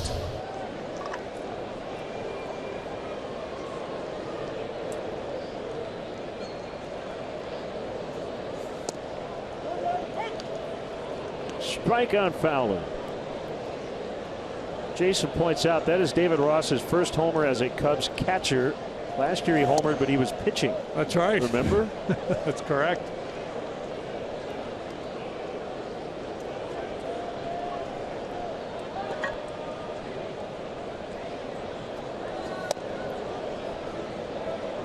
You didn't know the score. I told you we're in the 6th inning, and the Cubs starting pitcher has 2 more hits than the Reds team. You'd probably guess about 6-0. Swing and a miss. 2-2.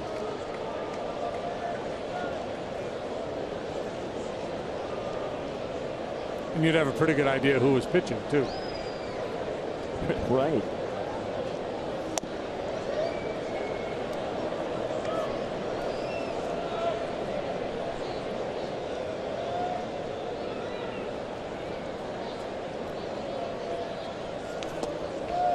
Ball 4.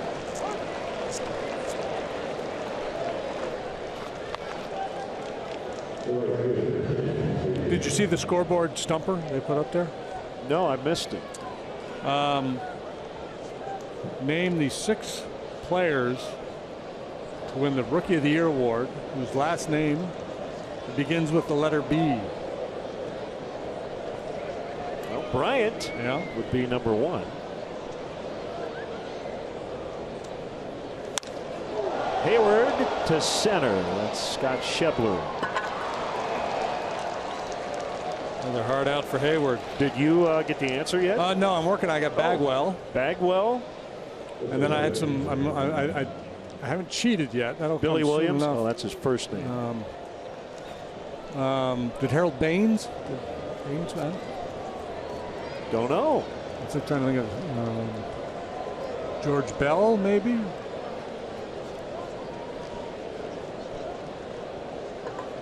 Well, there's one of the answers.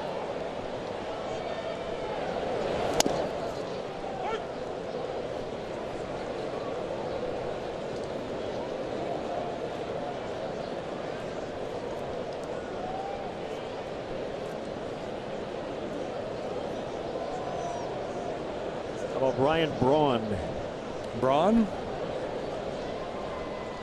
Sounds good. They keep slinging these darts at the wall. Sooner or later, we'll come up with it. Barry Bonds? Did Bonds win? I don't think Bonds won that award. I think it was Todd Worrell. His name doesn't start with a B. No. Bryant with a base hit. He's 2 out of 4.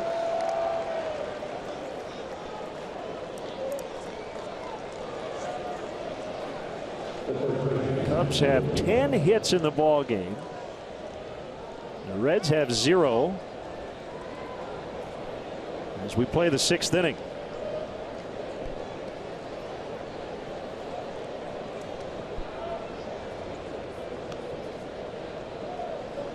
Sixth time out of the first 16 games the Cubs have had at least 10 hits.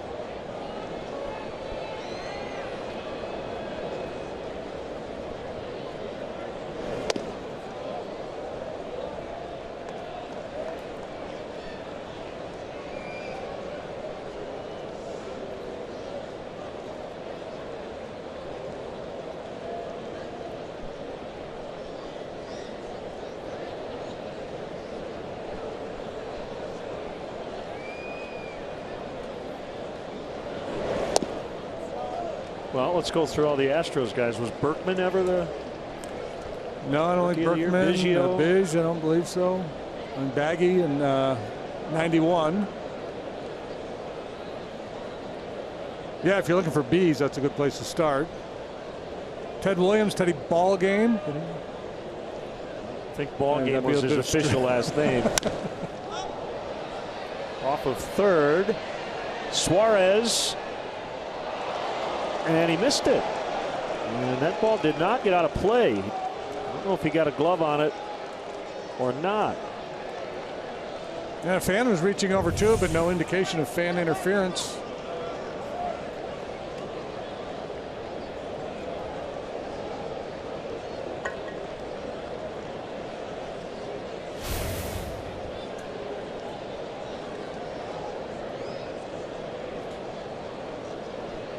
Getting votes for Carlos Beltran. Okay. Yeah, I think that might work. I like it. Swing and a miss. Looked like a change. It's 2-2.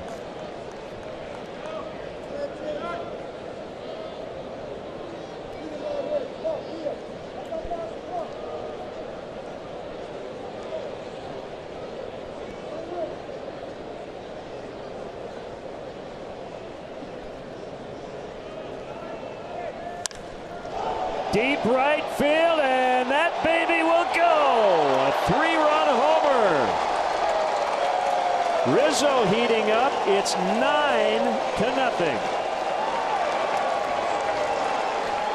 Boy, you talk about a quick stroke. That was pretty.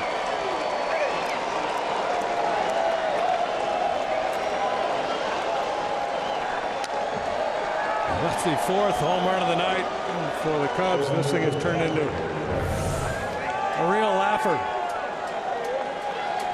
There's the Ford home run replay. Tap that front foot, go down and get it. Oh, just a flick of the wrist. He is so strong.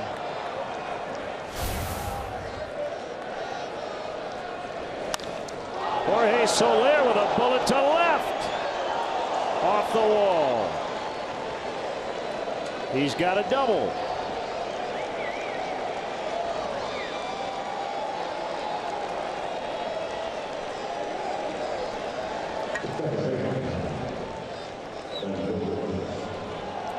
This is the kind of night where a guy like Melville's just going to have to wear it. Well, and that's the thing. It's one thing if you got a veteran guy out there who's nearing the end of his career and he's kind of been through it. And you say, all right, go out there and suck up some innings, take a beating for us, and it's tougher on a young kid. He's already made 2 starts, going 4 innings and then 3 innings. This comes Mark Riggins, the pitching coach. So he's stretched out. He's certainly capable of making a lot of pitches here tonight. And that might be part of this conversation. Just keep battling, hang in there. We're going to need you to get a few more outs. Don't get deflated. Keep competing. Drew Hayes, just recently added to the Reds bullpen, is up. And again, this is the kind of night where you may need to bring in more reinforcements, depending on how much bullpen the Reds have to use. This could be a position player night for Ryan Price. Ivan DeJesus Jr. pitch an inning.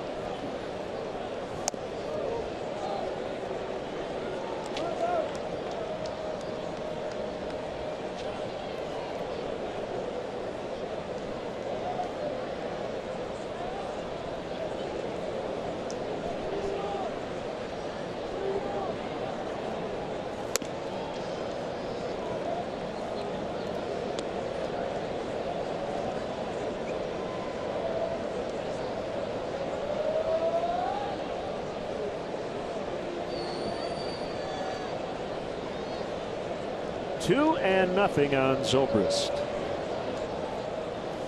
And that's low.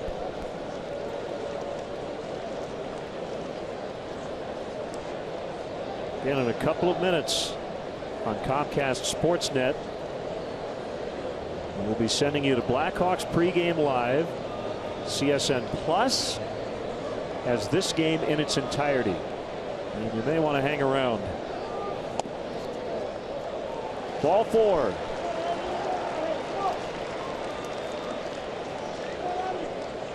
Ninth batter of the inning, and the only Cub without a hit. Russell's lined out 3 times.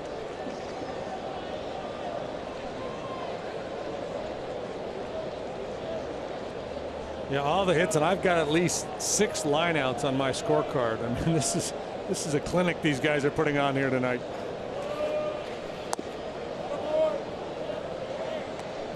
So let's see the Cubs infield tonight. The catcher, the first baseman, the second baseman, and the third baseman all have hit home runs. Oh my goodness! Russell, somebody's got to make the outs. He's killing the ball, and he's got nothing to show for it. Hang with him, Addy. Well, it's 9-0. Ross and Rizzo with home runs. On the other side, Jake Arrieta has not allowed a hit.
Arrieta here in the 6th inning facing Scott Schebler. Will be a pinch hitter, Jordan Pacheco, and then Cozart.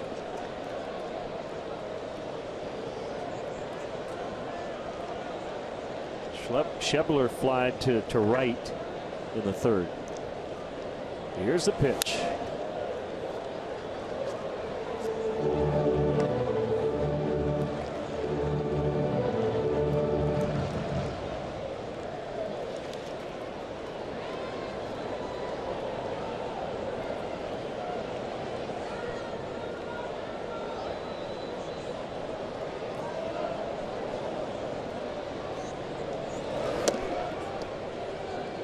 Got away from him a little bit there. He's worked some deep counts. He's walked a couple. Yeah, 80 pitches. Yeah, and he's thrown a lot of pitches at the top of the zone. Dana DeMuth has called a high strike, and he hasn't been overly generous with one down around the knees.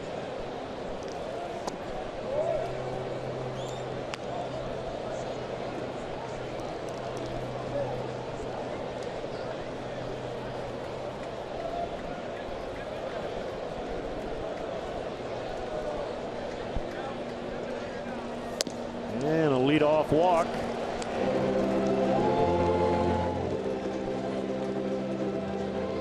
Folks, the Cubs suggest taking public transportation if you're heading out to the ballpark. The Cubs offer a free bike check now located by the Addison Red Line station. If you drive your car, the Cubs provide free remote parking and shuttle service on night and weekend games. For information, visit the A to Z guide at Cubs.com.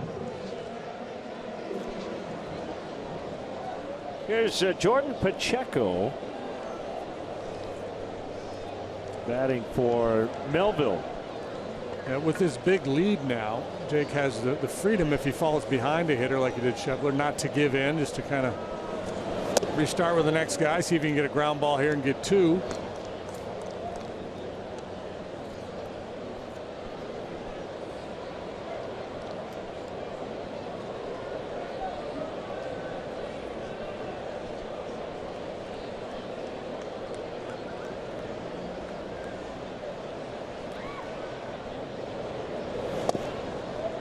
On the corner. All right, it was 6 National League Rookies of the Year. Yes. And they were? Joe Black, Jeff Bagwell, Jason Bay, Ryan Braun, Johnny Bench, Chris Bryant. Very nice. Chopper to Rizzo. Throw goes to second. Relay to first, and wow, Pacheco was safe and was closer than I thought it might be. Yeah, real quick there by Addison Russell at short. Very quick, getting that ball out of his glove and on its way to first base.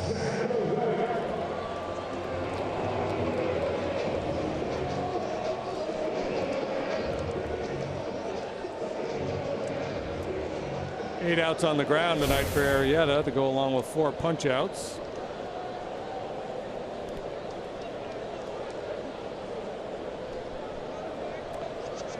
All right, so the 2 balls out of the infield on my estimation here. There's Cozart and a strike. So the Cubs getting no hit last year against Cole Hamels. They had a record streak of 7,920 games between no hitters being thrown at them. When that streak ended, the Reds took over. Longest streak of games with at least 1 hit in the regular season. The last time they were no hit, June 23rd, 1971. That was the famous Rick Wise no hitter pitching for the Phillies. He hit 2 home runs that day. So it was 7,094 games ago into this season. So it's been a while. It's been a while. And the ground ball, Russell, the flip, Zobrist the turn. There we go. Double play. No hitting the Reds through 6.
back on CSN as they face Eastern Conference rival DC United. Coverage starts at 3:30 on CSN with a Spanish language broadcast available on CSN Plus.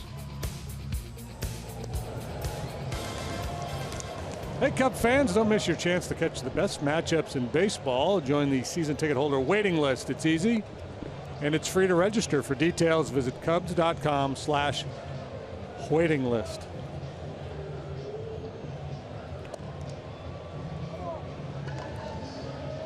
Nine nothing. The Cubs have the lead.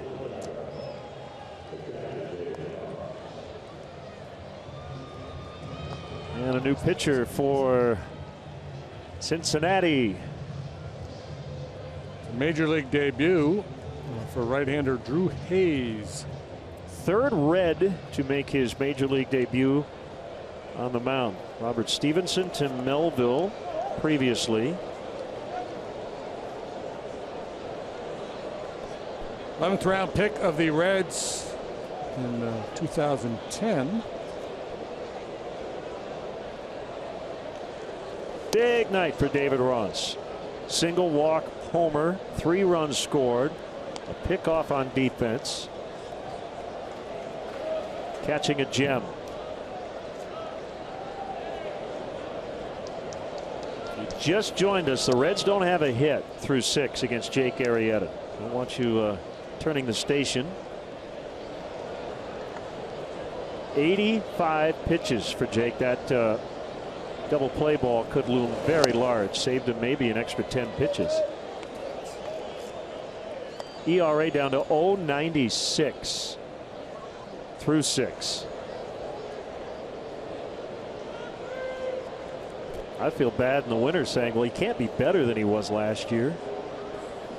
Maybe he can. He has been so far. Swing and a miss. 2-2.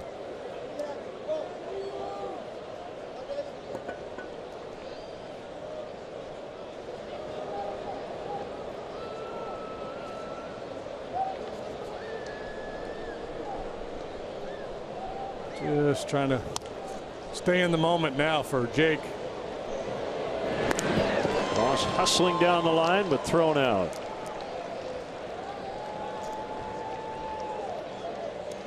The pitcher, Jake Arrieta.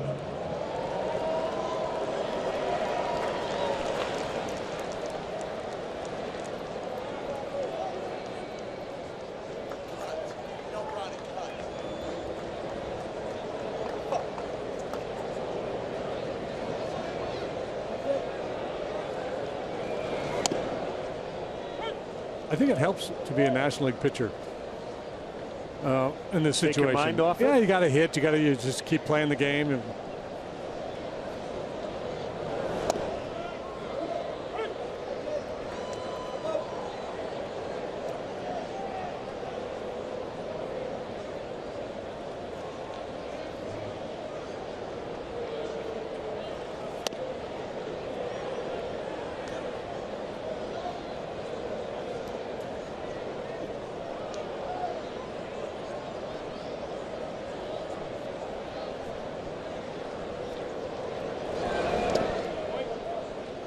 So the Reds were no hit by Rick Wise in '71.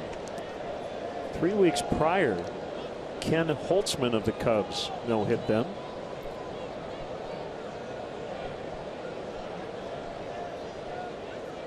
So that was Big Red Machine. When would you say that started with all the playoff success, right? Well, that would have been the seeds of the Big Red Machine. yeah, 71. Yeah, good clubs in 70 and 71.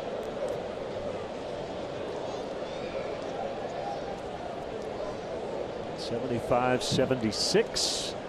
Morgan and Bench and Rose. And many more. Perez.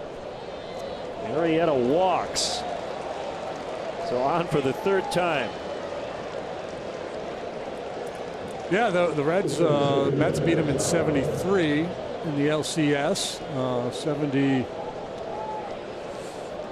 They played Baltimore, right, in 70 in the World Series. One of those years. 72, 70 and 72. They were National League champions. Yeah, so, 70, they lost the World Series, same in 72, NLCS 73. Fowler lines. Bruce plays it on a bounce. On the short hop. So that's a base hit. Fowler on for the third time.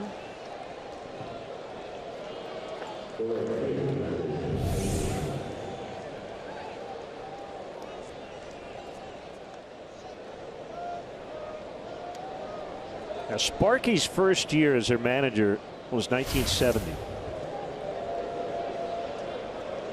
The year I mentioned, 71, they were under 500. So they won 102 and 70, 95 and 72, 99, 98, 108, 102. What happened in 71?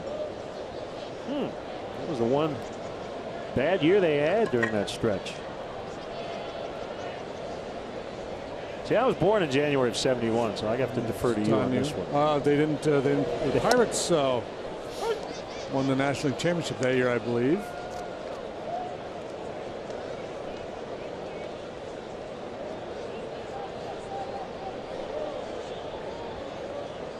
Yeah, those Pirate clubs and the Reds teams in the early 70s, mid 70s, man, they could thump.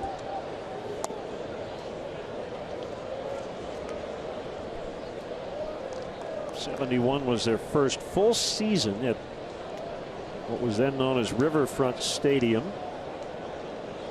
And it was the only losing season the Reds had in the 70s.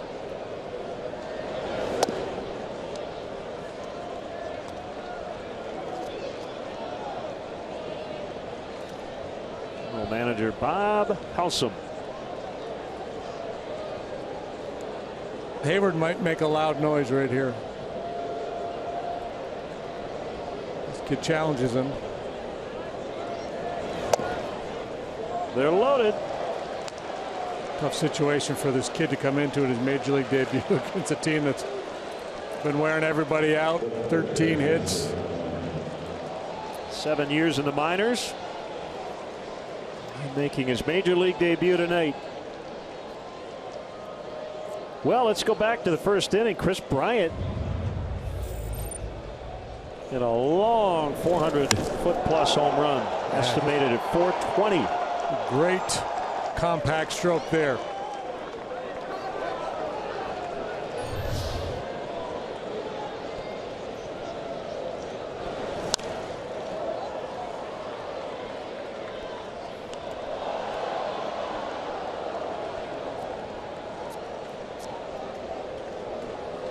Cub hitters like sharks when they smell blood in the water here tonight. Preying on these young Reds' arms.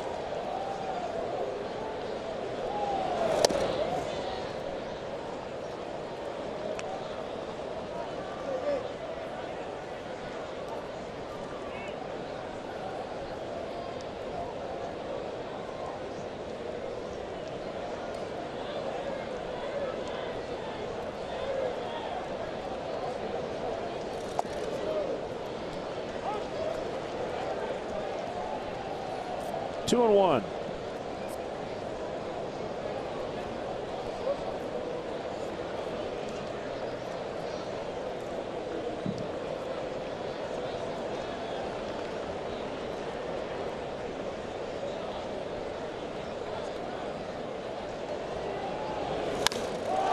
High drive, straightaway center. Schebler back at the wall. Grand slam time.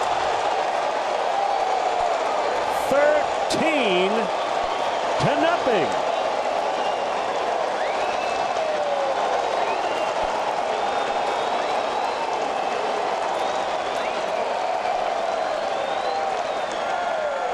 Got 3 of those already. Think back to that first trip in Arizona. He had a couple towering drives to straightaway center field. Just missed flying out of that ballpark. Got a little bit more of this one here tonight. And he is off and running. Home runs number 3 and 4 for Bryant. And here's your Ford home run replay for the 37th time tonight. The Cubs have gone deep.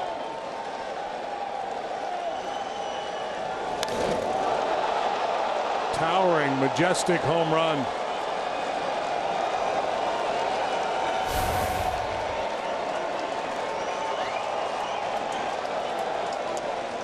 Ball one on Rizzo.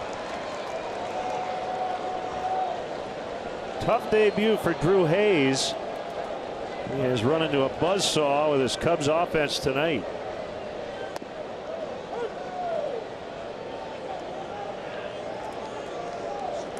"13 runs on 14 hits. Just shy of doubling his RBI output for the year. They tied their season high in hits. Where they scored 14 in Arizona on April 7th.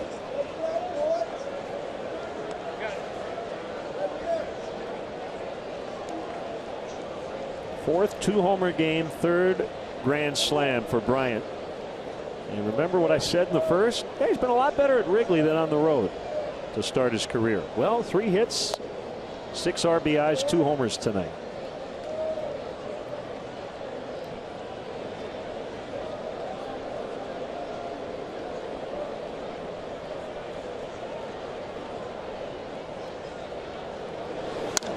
Rizzo with a ground ball. Suarez.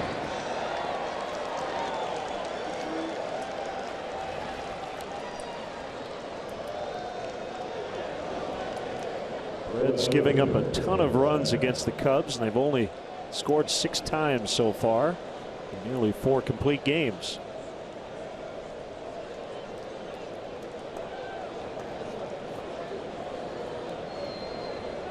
Now Soler with 2 outs.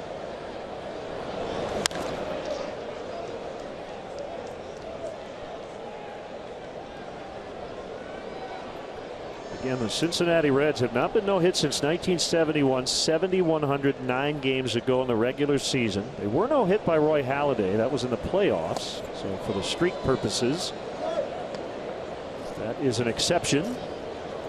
Not considered part of that streak.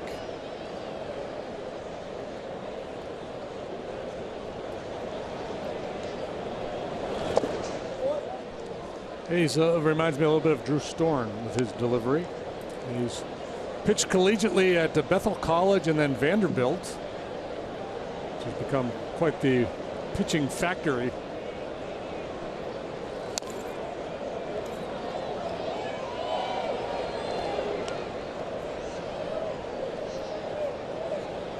So bittersweet for him, again making his major league debut, but taking a pretty good beating here. Well, the Cubs have not played favorites. Finnegan gave up 5. Melville allowed 4. Hayes has given up 4. You've heard of the 2-drink minimum. This seems to be a 4-run minimum. Well, if I'm a Reds pitcher down there in that bullpen, I'm taking the phone off the hook.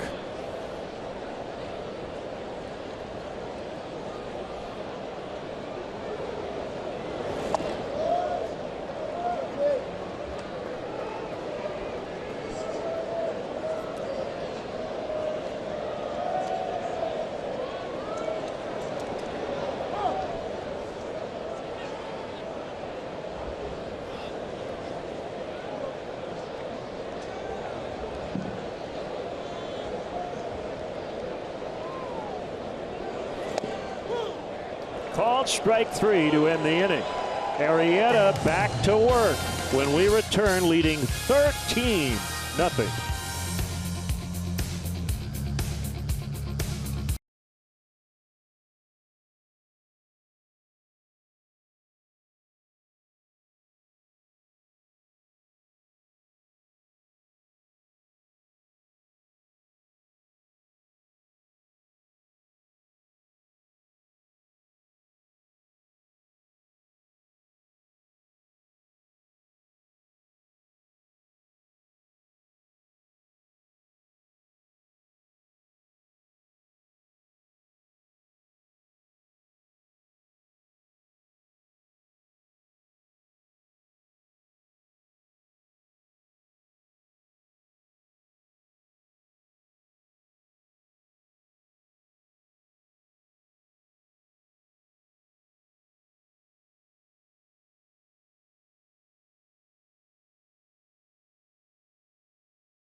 Mackey, coming off a terrific outing in St. Louis, will pitch Game 3 here in Cincinnati. Coverage starts Saturday, 5:30, right here on CSN Chicago.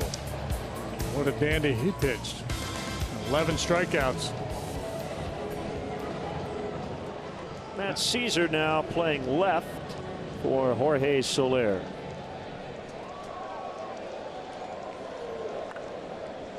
All right, deep breath, and off we go. Suarez takes a strike. Not an easy inning to navigate. Suarez, Votto, Phillips for the Reds.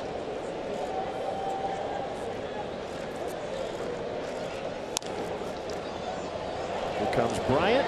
Sets, throws, gets him. So, you know, I don't know how the math would work. I guess you'd have to study games like this. With the score the way it is, you would think it would tend to make hitters on the team being no hit more aggressive. In that, you know, a tight game, you might want to work a walk, but here you might have a more singular focus. Just trying to get a hit. Yeah.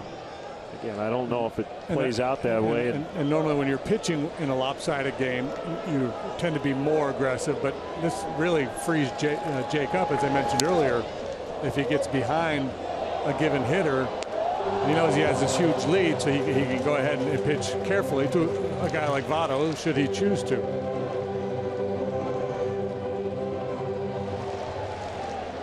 I imagine he is not really thinking in those terms, because it's just, you know, he's locked in with his focus, just trying to make pitches. Yep. 0-2 to Votto. Stage of the game, everybody on defense a little more keyed up, ready to make a big play. Votto goes into survival mode, spreads out, chokes up.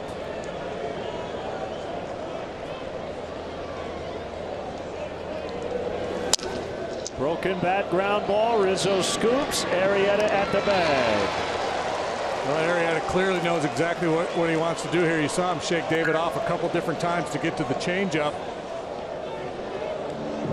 David then points, all right, let's do it. Let's throw it, get it down, and he did. Made the pitch, got his man.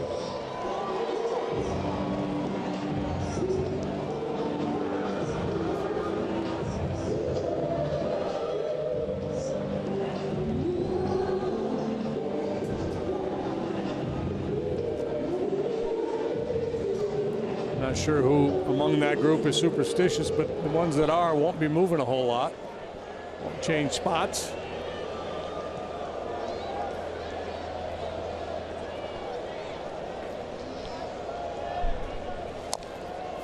Phillips, option foul.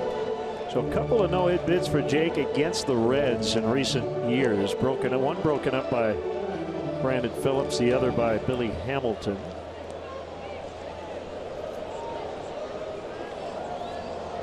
Photographic memory of Pat Hughes gave me that note before the game even started.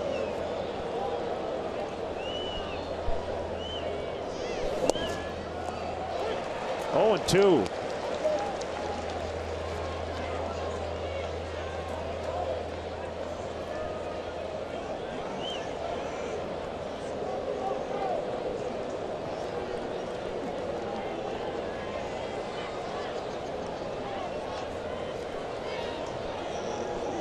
Here it comes, and a Tapper foul. Yeah, I was in the radio booth during the rain delay yesterday talking with Pat and Ron, and I made mention of Tom Browning's perfect game while pitching for the Reds. And I said that came after a long rain delay. And Pat just kind of paused for me. He goes, it was a Friday night in September against the Dodgers. He's the go-to guy with that stuff. That's Rain Man-ish. I have to look it up. He doesn't. Yes, he did. I think he did. He did. Call made at first. Greg Gibson rings him up. Arrieta through 7 has not allowed a hit.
moved along. He has walked 3. He has struck out 5. He's at 94 pitches through 7. And he's gotten a little more efficient here these last 2 innings, and that's key. So changes now for the Reds. Tyler Holt will play left. Adam Duvall goes to first. So in a blowout, Ryan Price is giving Joey Votto the rest of the evening off.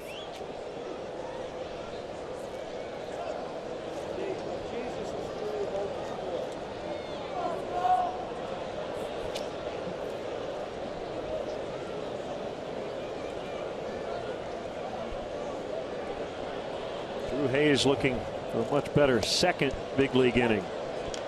Knocked around in the first. 4-run 7th. Maybe the bullpen phone was off the hook, JD.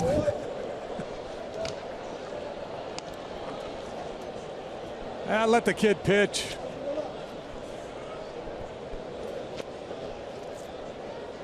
Zobrist's one of the many hitting stars for the Cubs here tonight.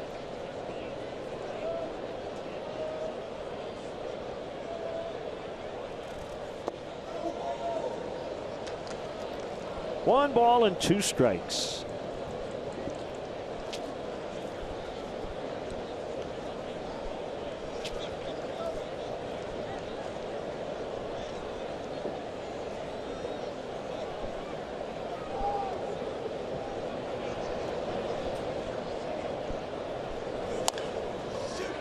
Bounding ball to Ivan De Jesus Jr. So he's in for Phillips. Night off.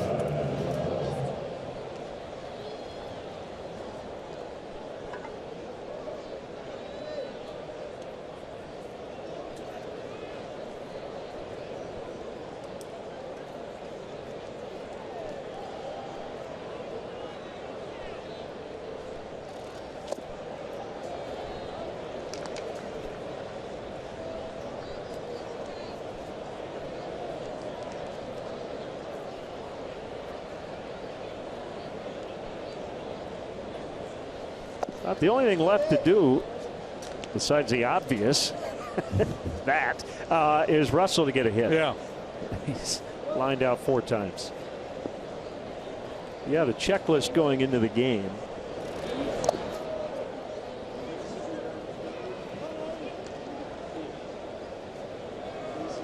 It's about as good an 0 for performance you can see from a hitter. I mean, he's been on the ball all night long. He just hasn't had any luck, hasn't found any holes.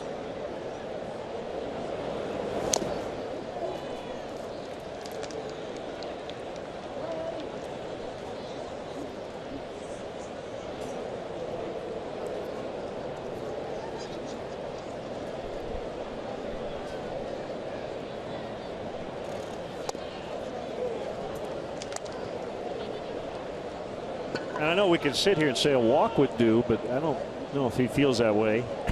No, he wants a knock. Yeah.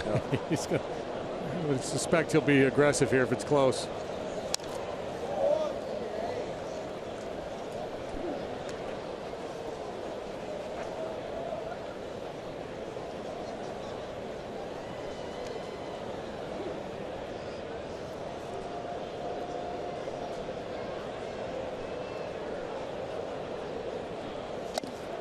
Swing and a miss, strike 3.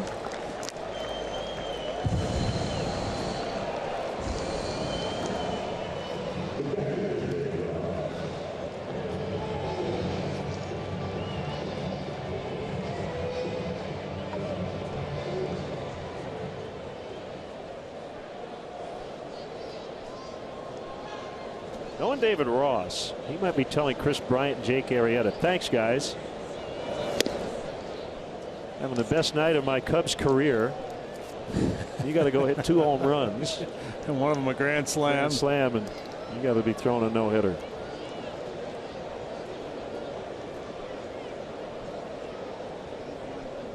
The 0-1. Well, a good catcher here would make the 3rd out, probably, right? pitcher. Well, I was watching Jake, and I thought he might spend a little more time in the dugout, but he came right out, got his bat, taking some practice swings, not changing the routine, which I guess that is understandable. But I've seen a lot of guys would just spend a little extra time in the dugout.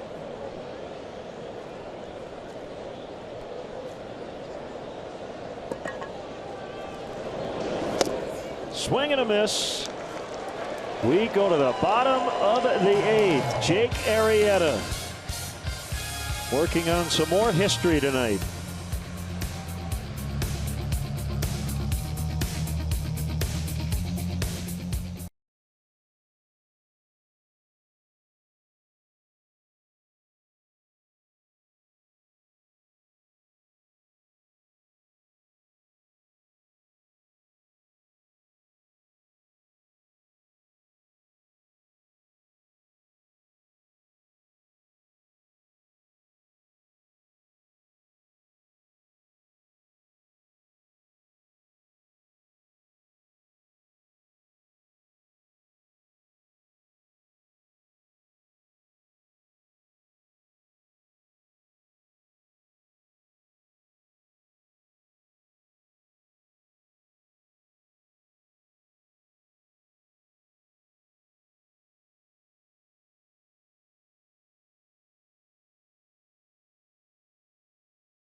Cubs lead this one 13-0. All eyes on the pitcher.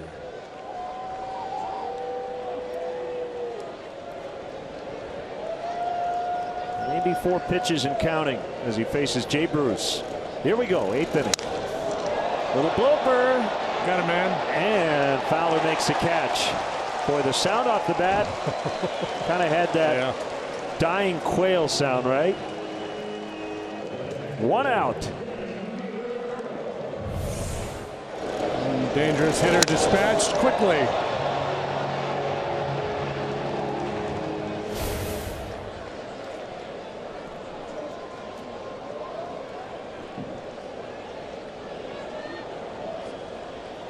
Mesoraco called strike. How many phone calls do you think were being made by the Arrieta family tonight? You watching the game? You watching Jake? Turn the game on.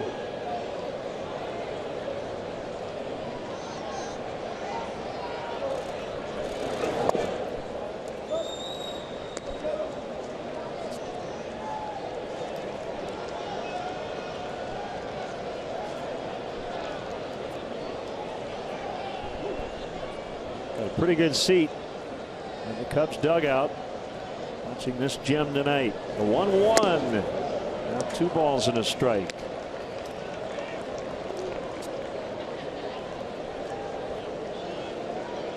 He's been machine-like in his tempo, as he always is. He's put the same amount of time between each pitch. The fans hanging on every delivery.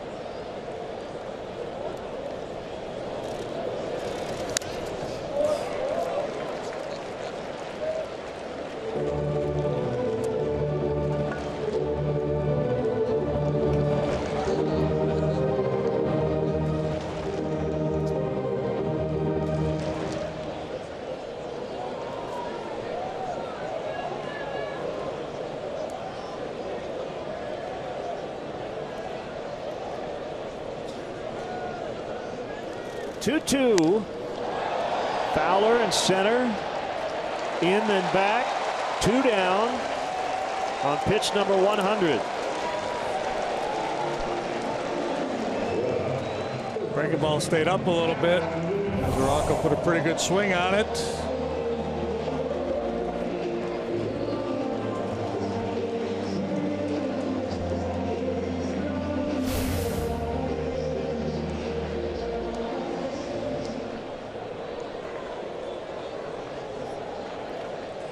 Duvall started in left. He's now playing first. The pitch. Caught the corner, according to Dana Demuth. Don't be afraid to go back out there if you're going to get that one. Yep.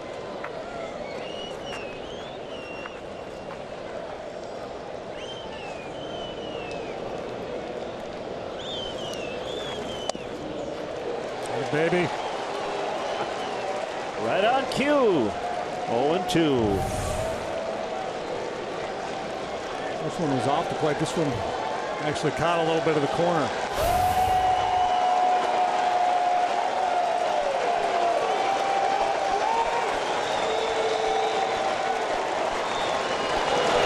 Swing and a miss. 3 outs away. And he might have some Reds fans in the ballpark on his side at this point. We will go to the 9th. 13-0 Cubs. Reds with 0 hits.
Presented by Binny's Beverage Depot with honorable mentions to Chris Bryant and David Ross. We got to go with Jake Arrieta. I guess we do. The story's not over yet. Hasn't been written, but no matter what happens from here on out, it's been another great performance. Has been a joy to watch. Binny's Big Beverage. double play there. Go ahead. Binny's Beverage Depot, the official champagne provider of the Chicago Cubs. Got 2 hits plus a walk as a batter here tonight.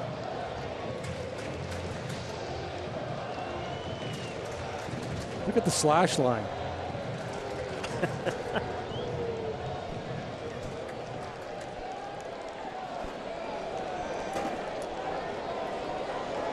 Blake Woods, the new pitcher for the Reds. Hard throwing right-hander. So looking to the bottom of the ninth, because why not? Schebler, a pinch hitter, and Cozart.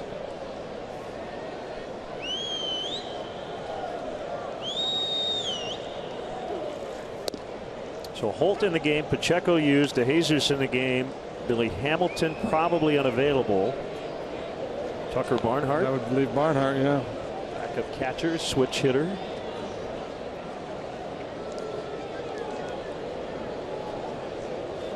1-1 on Arrieta is low.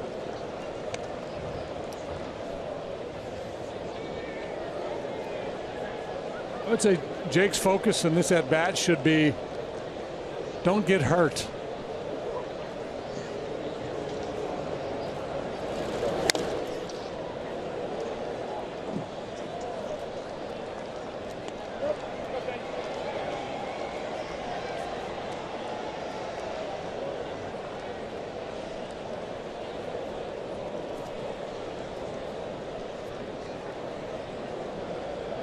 Yeah, I'm with you on the National League pitcher in this spot. Bit of an advantage. And that's a fair ball, and Arrieta's tagged out. Yep. Save your energy. That's good.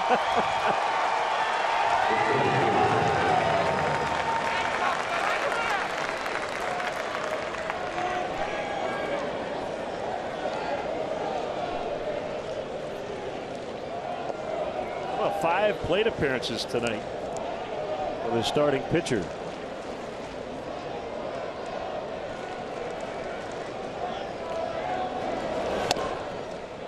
Called strike on Fowler.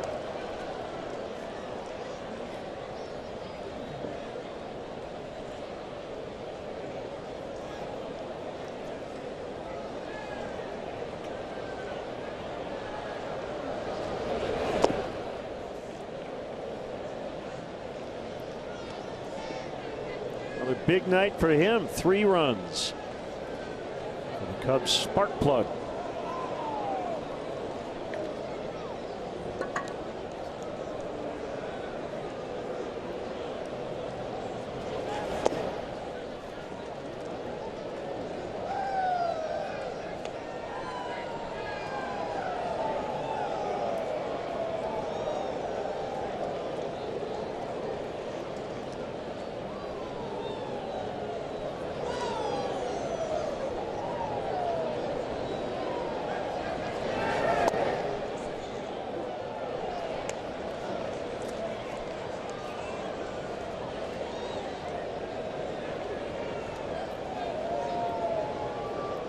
Never gets old, does it? You're not feeling a little jittery right now. You don't have a pulse. As Fowler bounces out. Time for a hefty home run. Chris Bryant with a couple tonight, including a grand slam, greeting the guy making his major league debut.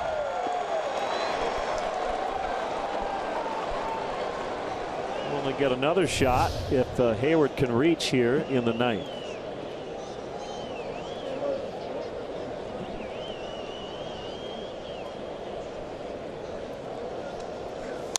Hayward lines into left. He's got his second hit.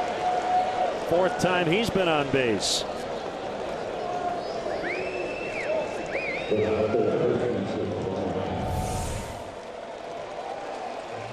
As we've been saying, the contact much improved in the series in St. Louis. The results weren't there for him, but it's starting to fall in now.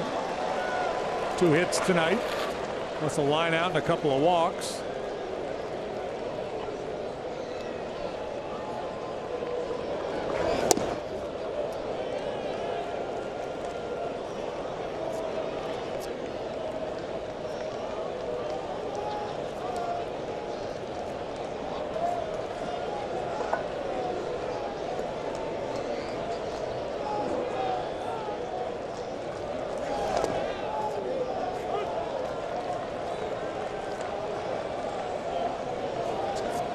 Arrieta in the dugout, has the cap on, wiping his arm there. He's ready to go to work.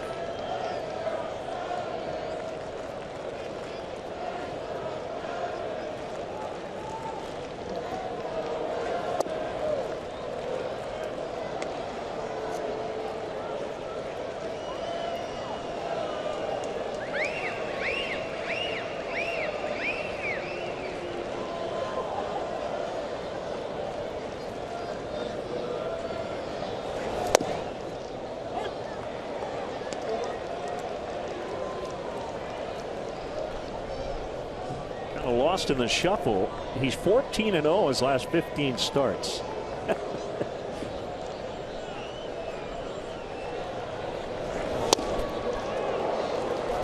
We will not be going to break after this half inning. We'll let you watch him warm up for the bottom of the ninth. 23 consecutive quality starts coming in. Reigning Cy Young winner. Bryant, base hit, right field. Like waiting for the Rolling Stones. They always make you wait an extra 10 minutes. Hey, you never know what you're going to see when you go to a big league ball game. You might see a guy hit a grand slam. You might see a team score 13 runs. You might see a no-hitter.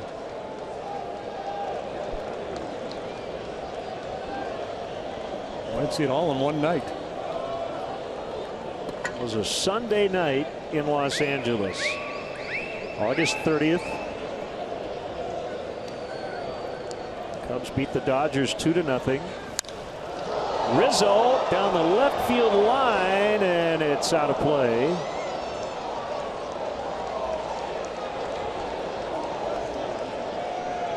The only starting player in the lineup for the Cubs that night without a hit was Addison Russell, batting ninth. Jake went 1 for 4.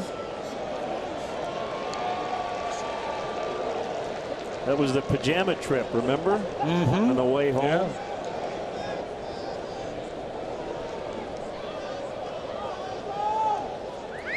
There were 46,679 in the yard. Tonight, 16,497. And in a 13-0 game in the ninth, a lot of people would have left by now. Not the case tonight for obvious reasons. 1-1 on Rizzo. He had a 3-run homer in the 6th. So he's homered in each of his last 2 games.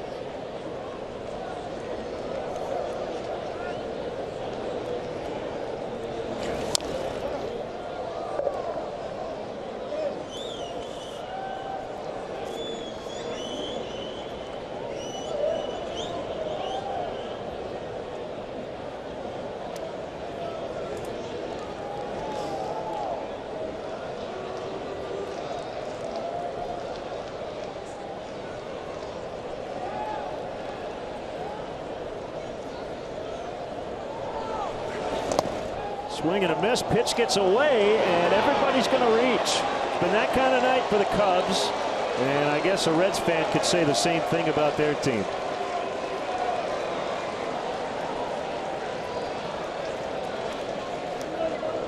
Pass ball charged to Mesoraco. Yeah, he just missed it. Yeah. Notice in Chicago when he was catching, he just didn't appear really mobile, and the hip problems he had, the surgery last year, maybe just not all the way back where he needs to be.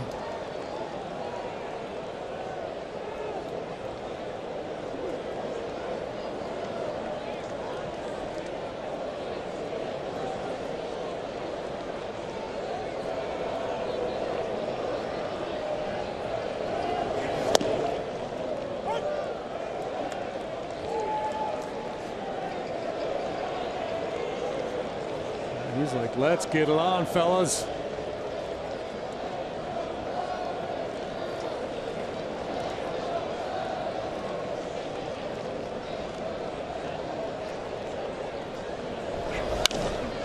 Base hit, right field, Matt Caesar.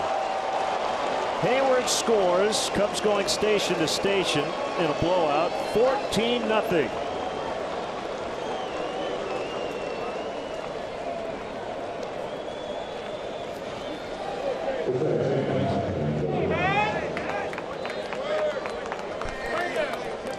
Now Zobrist.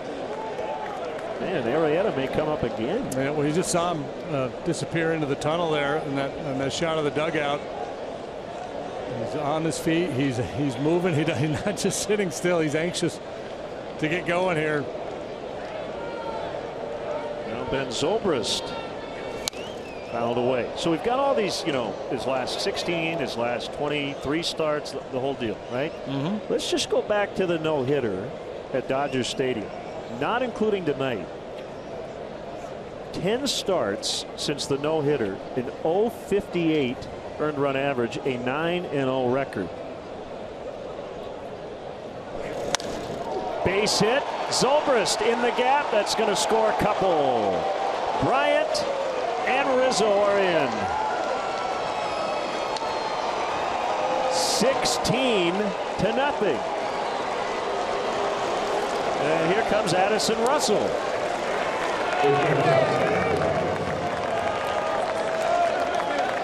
Double for Zobrist.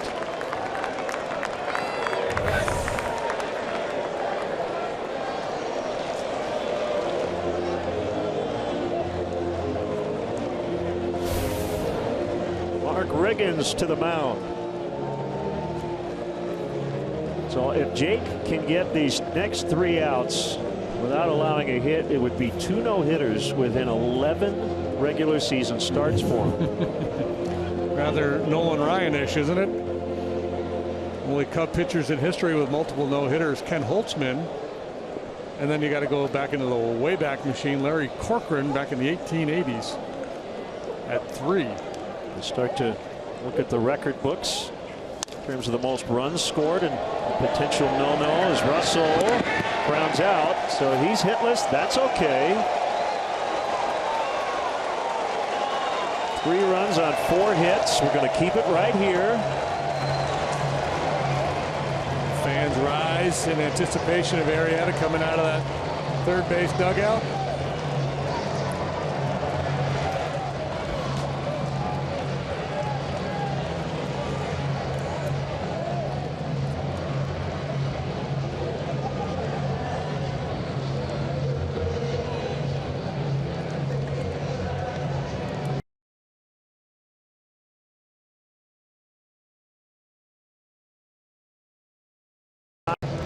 Uncharted territory for Jake Arrieta, but that would have been the case even before August 30th, 2015. He had several games into the late innings over the previous couple of years without allowing a hit.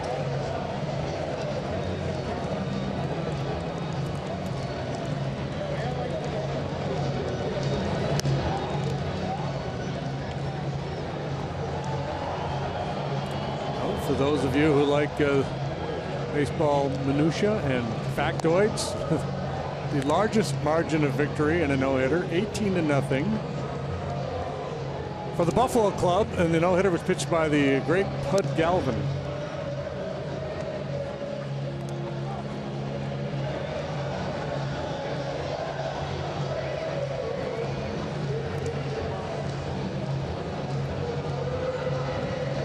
Fans already on their feet.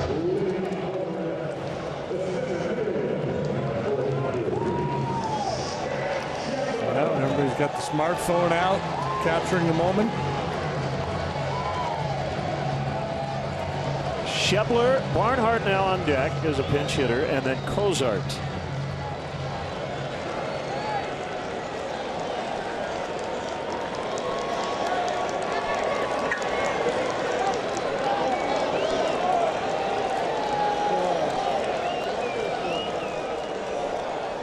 Here we go, and ball 1.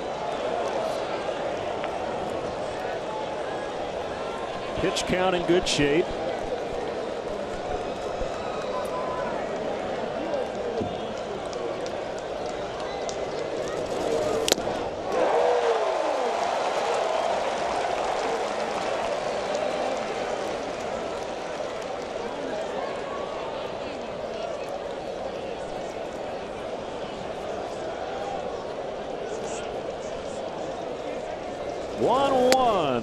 Now 2-1. You might think his teammates would be at the top step, but no.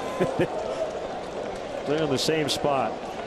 Look at Listella. He can't keep that leg still.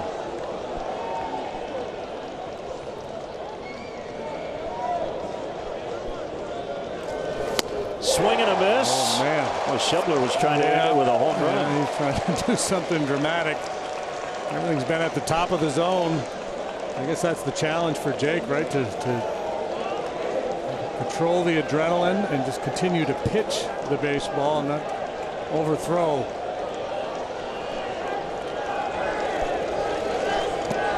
In the dirt, it's full 3-2. We want to welcome those viewers watching on the MLB Network. Bottom of the ninth, 3-2 the count. This is what I was talking about earlier. You know, he's got leeway here. He doesn't have to challenge.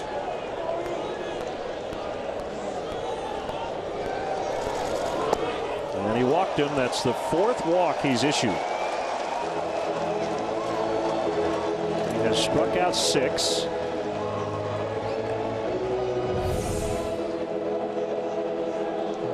Not going to give in to the middle of the strike zone with so much at stake.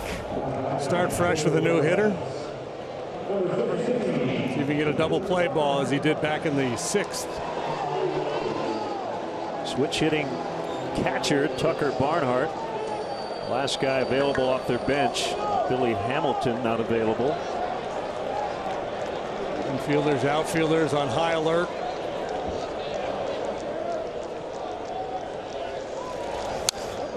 Foul back. Barnhart off to a good start. He had the game-ending hit for the Reds yesterday against the Rockies.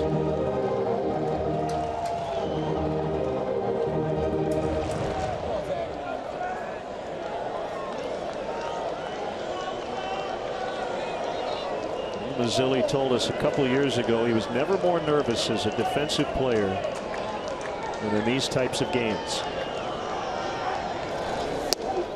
Yeah, more so when a pitcher had a no-hitter going than in the postseason.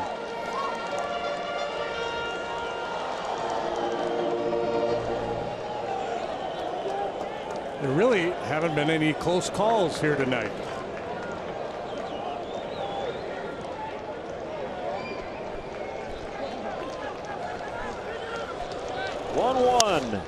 Popped him up. Addison Russell, that's 1.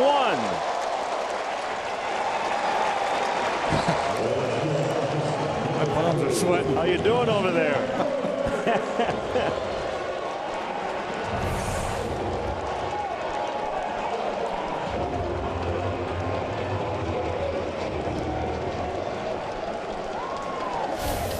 Zach Cozart. Well, there was one close call. It was the Bryant play, right? To get him in the 3rd inning.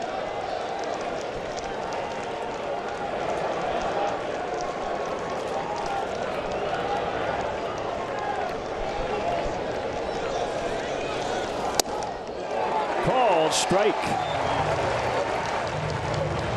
2-hopper to short would work just fine right here. It sure would.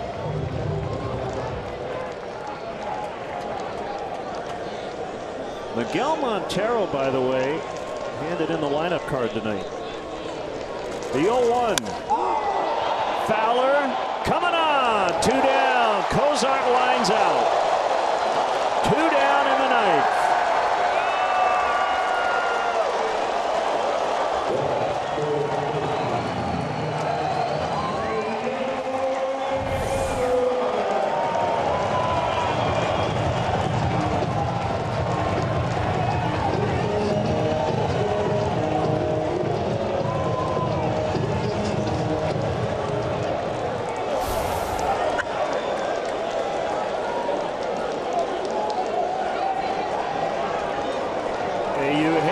Suarez.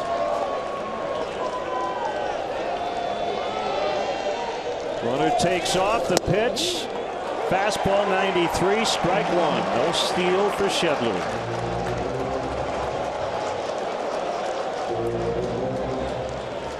That might be the greatest example of fielder's indifference in the history of the sport.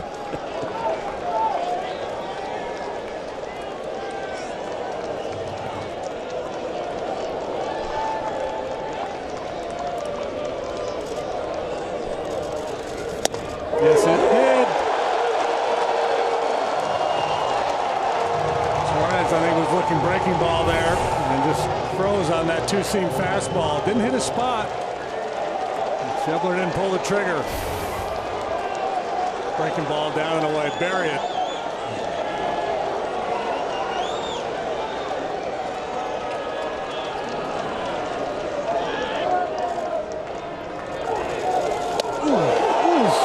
One and two. Oh, could have been.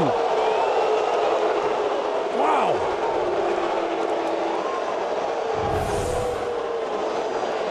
Again, not the pitch he wanted to make. Dana DeMuth could easily have rung him up there.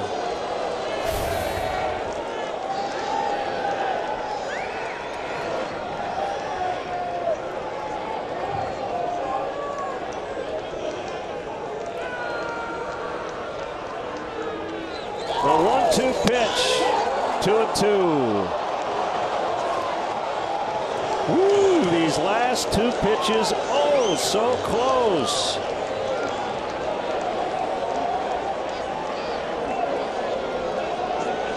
One of those situations that he knows if he just executes that slider or the curveball down the way, he'll probably get the chase.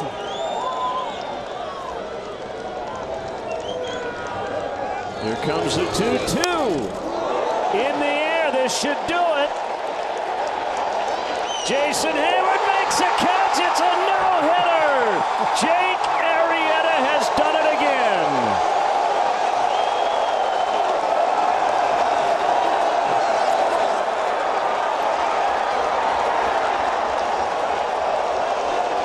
Oh, my. Wow. That was fun.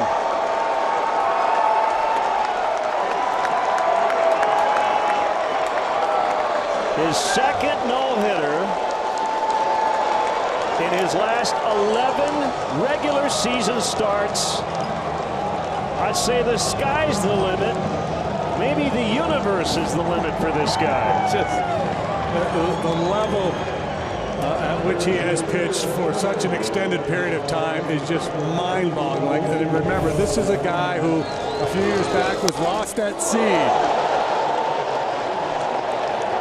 Look how stoic he is as he watches it, and then finally the release of emotion. Go get him, boys.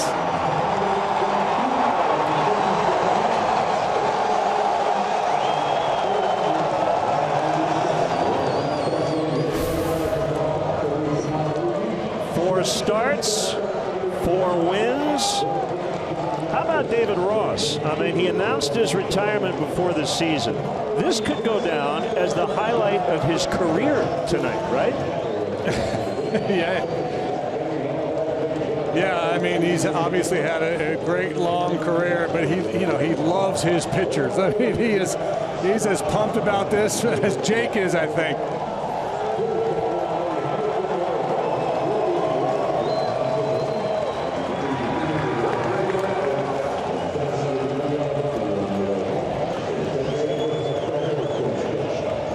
Big hug for the pitching coach.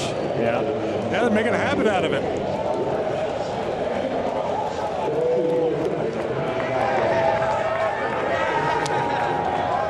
The 15th no-no in Cubs history. The Gatorade. Yeah.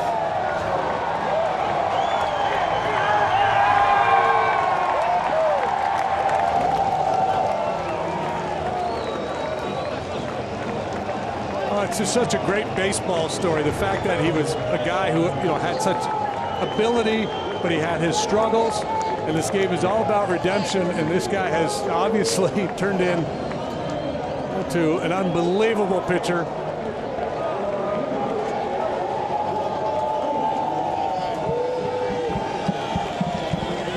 Hey Jake, it's Len and JD.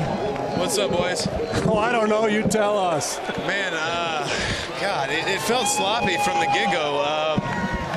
The pregame pin was as sloppy as it was in LA before that no-hitter, so I don't put a lot into it. I came out just trying to mix, was a little off of my command, but was able to keep him off balance, and later in the game pound the strike zone with some good movement and keep the ball down. And I don't know how many ground ball outs I had. I knew there was quite a few, so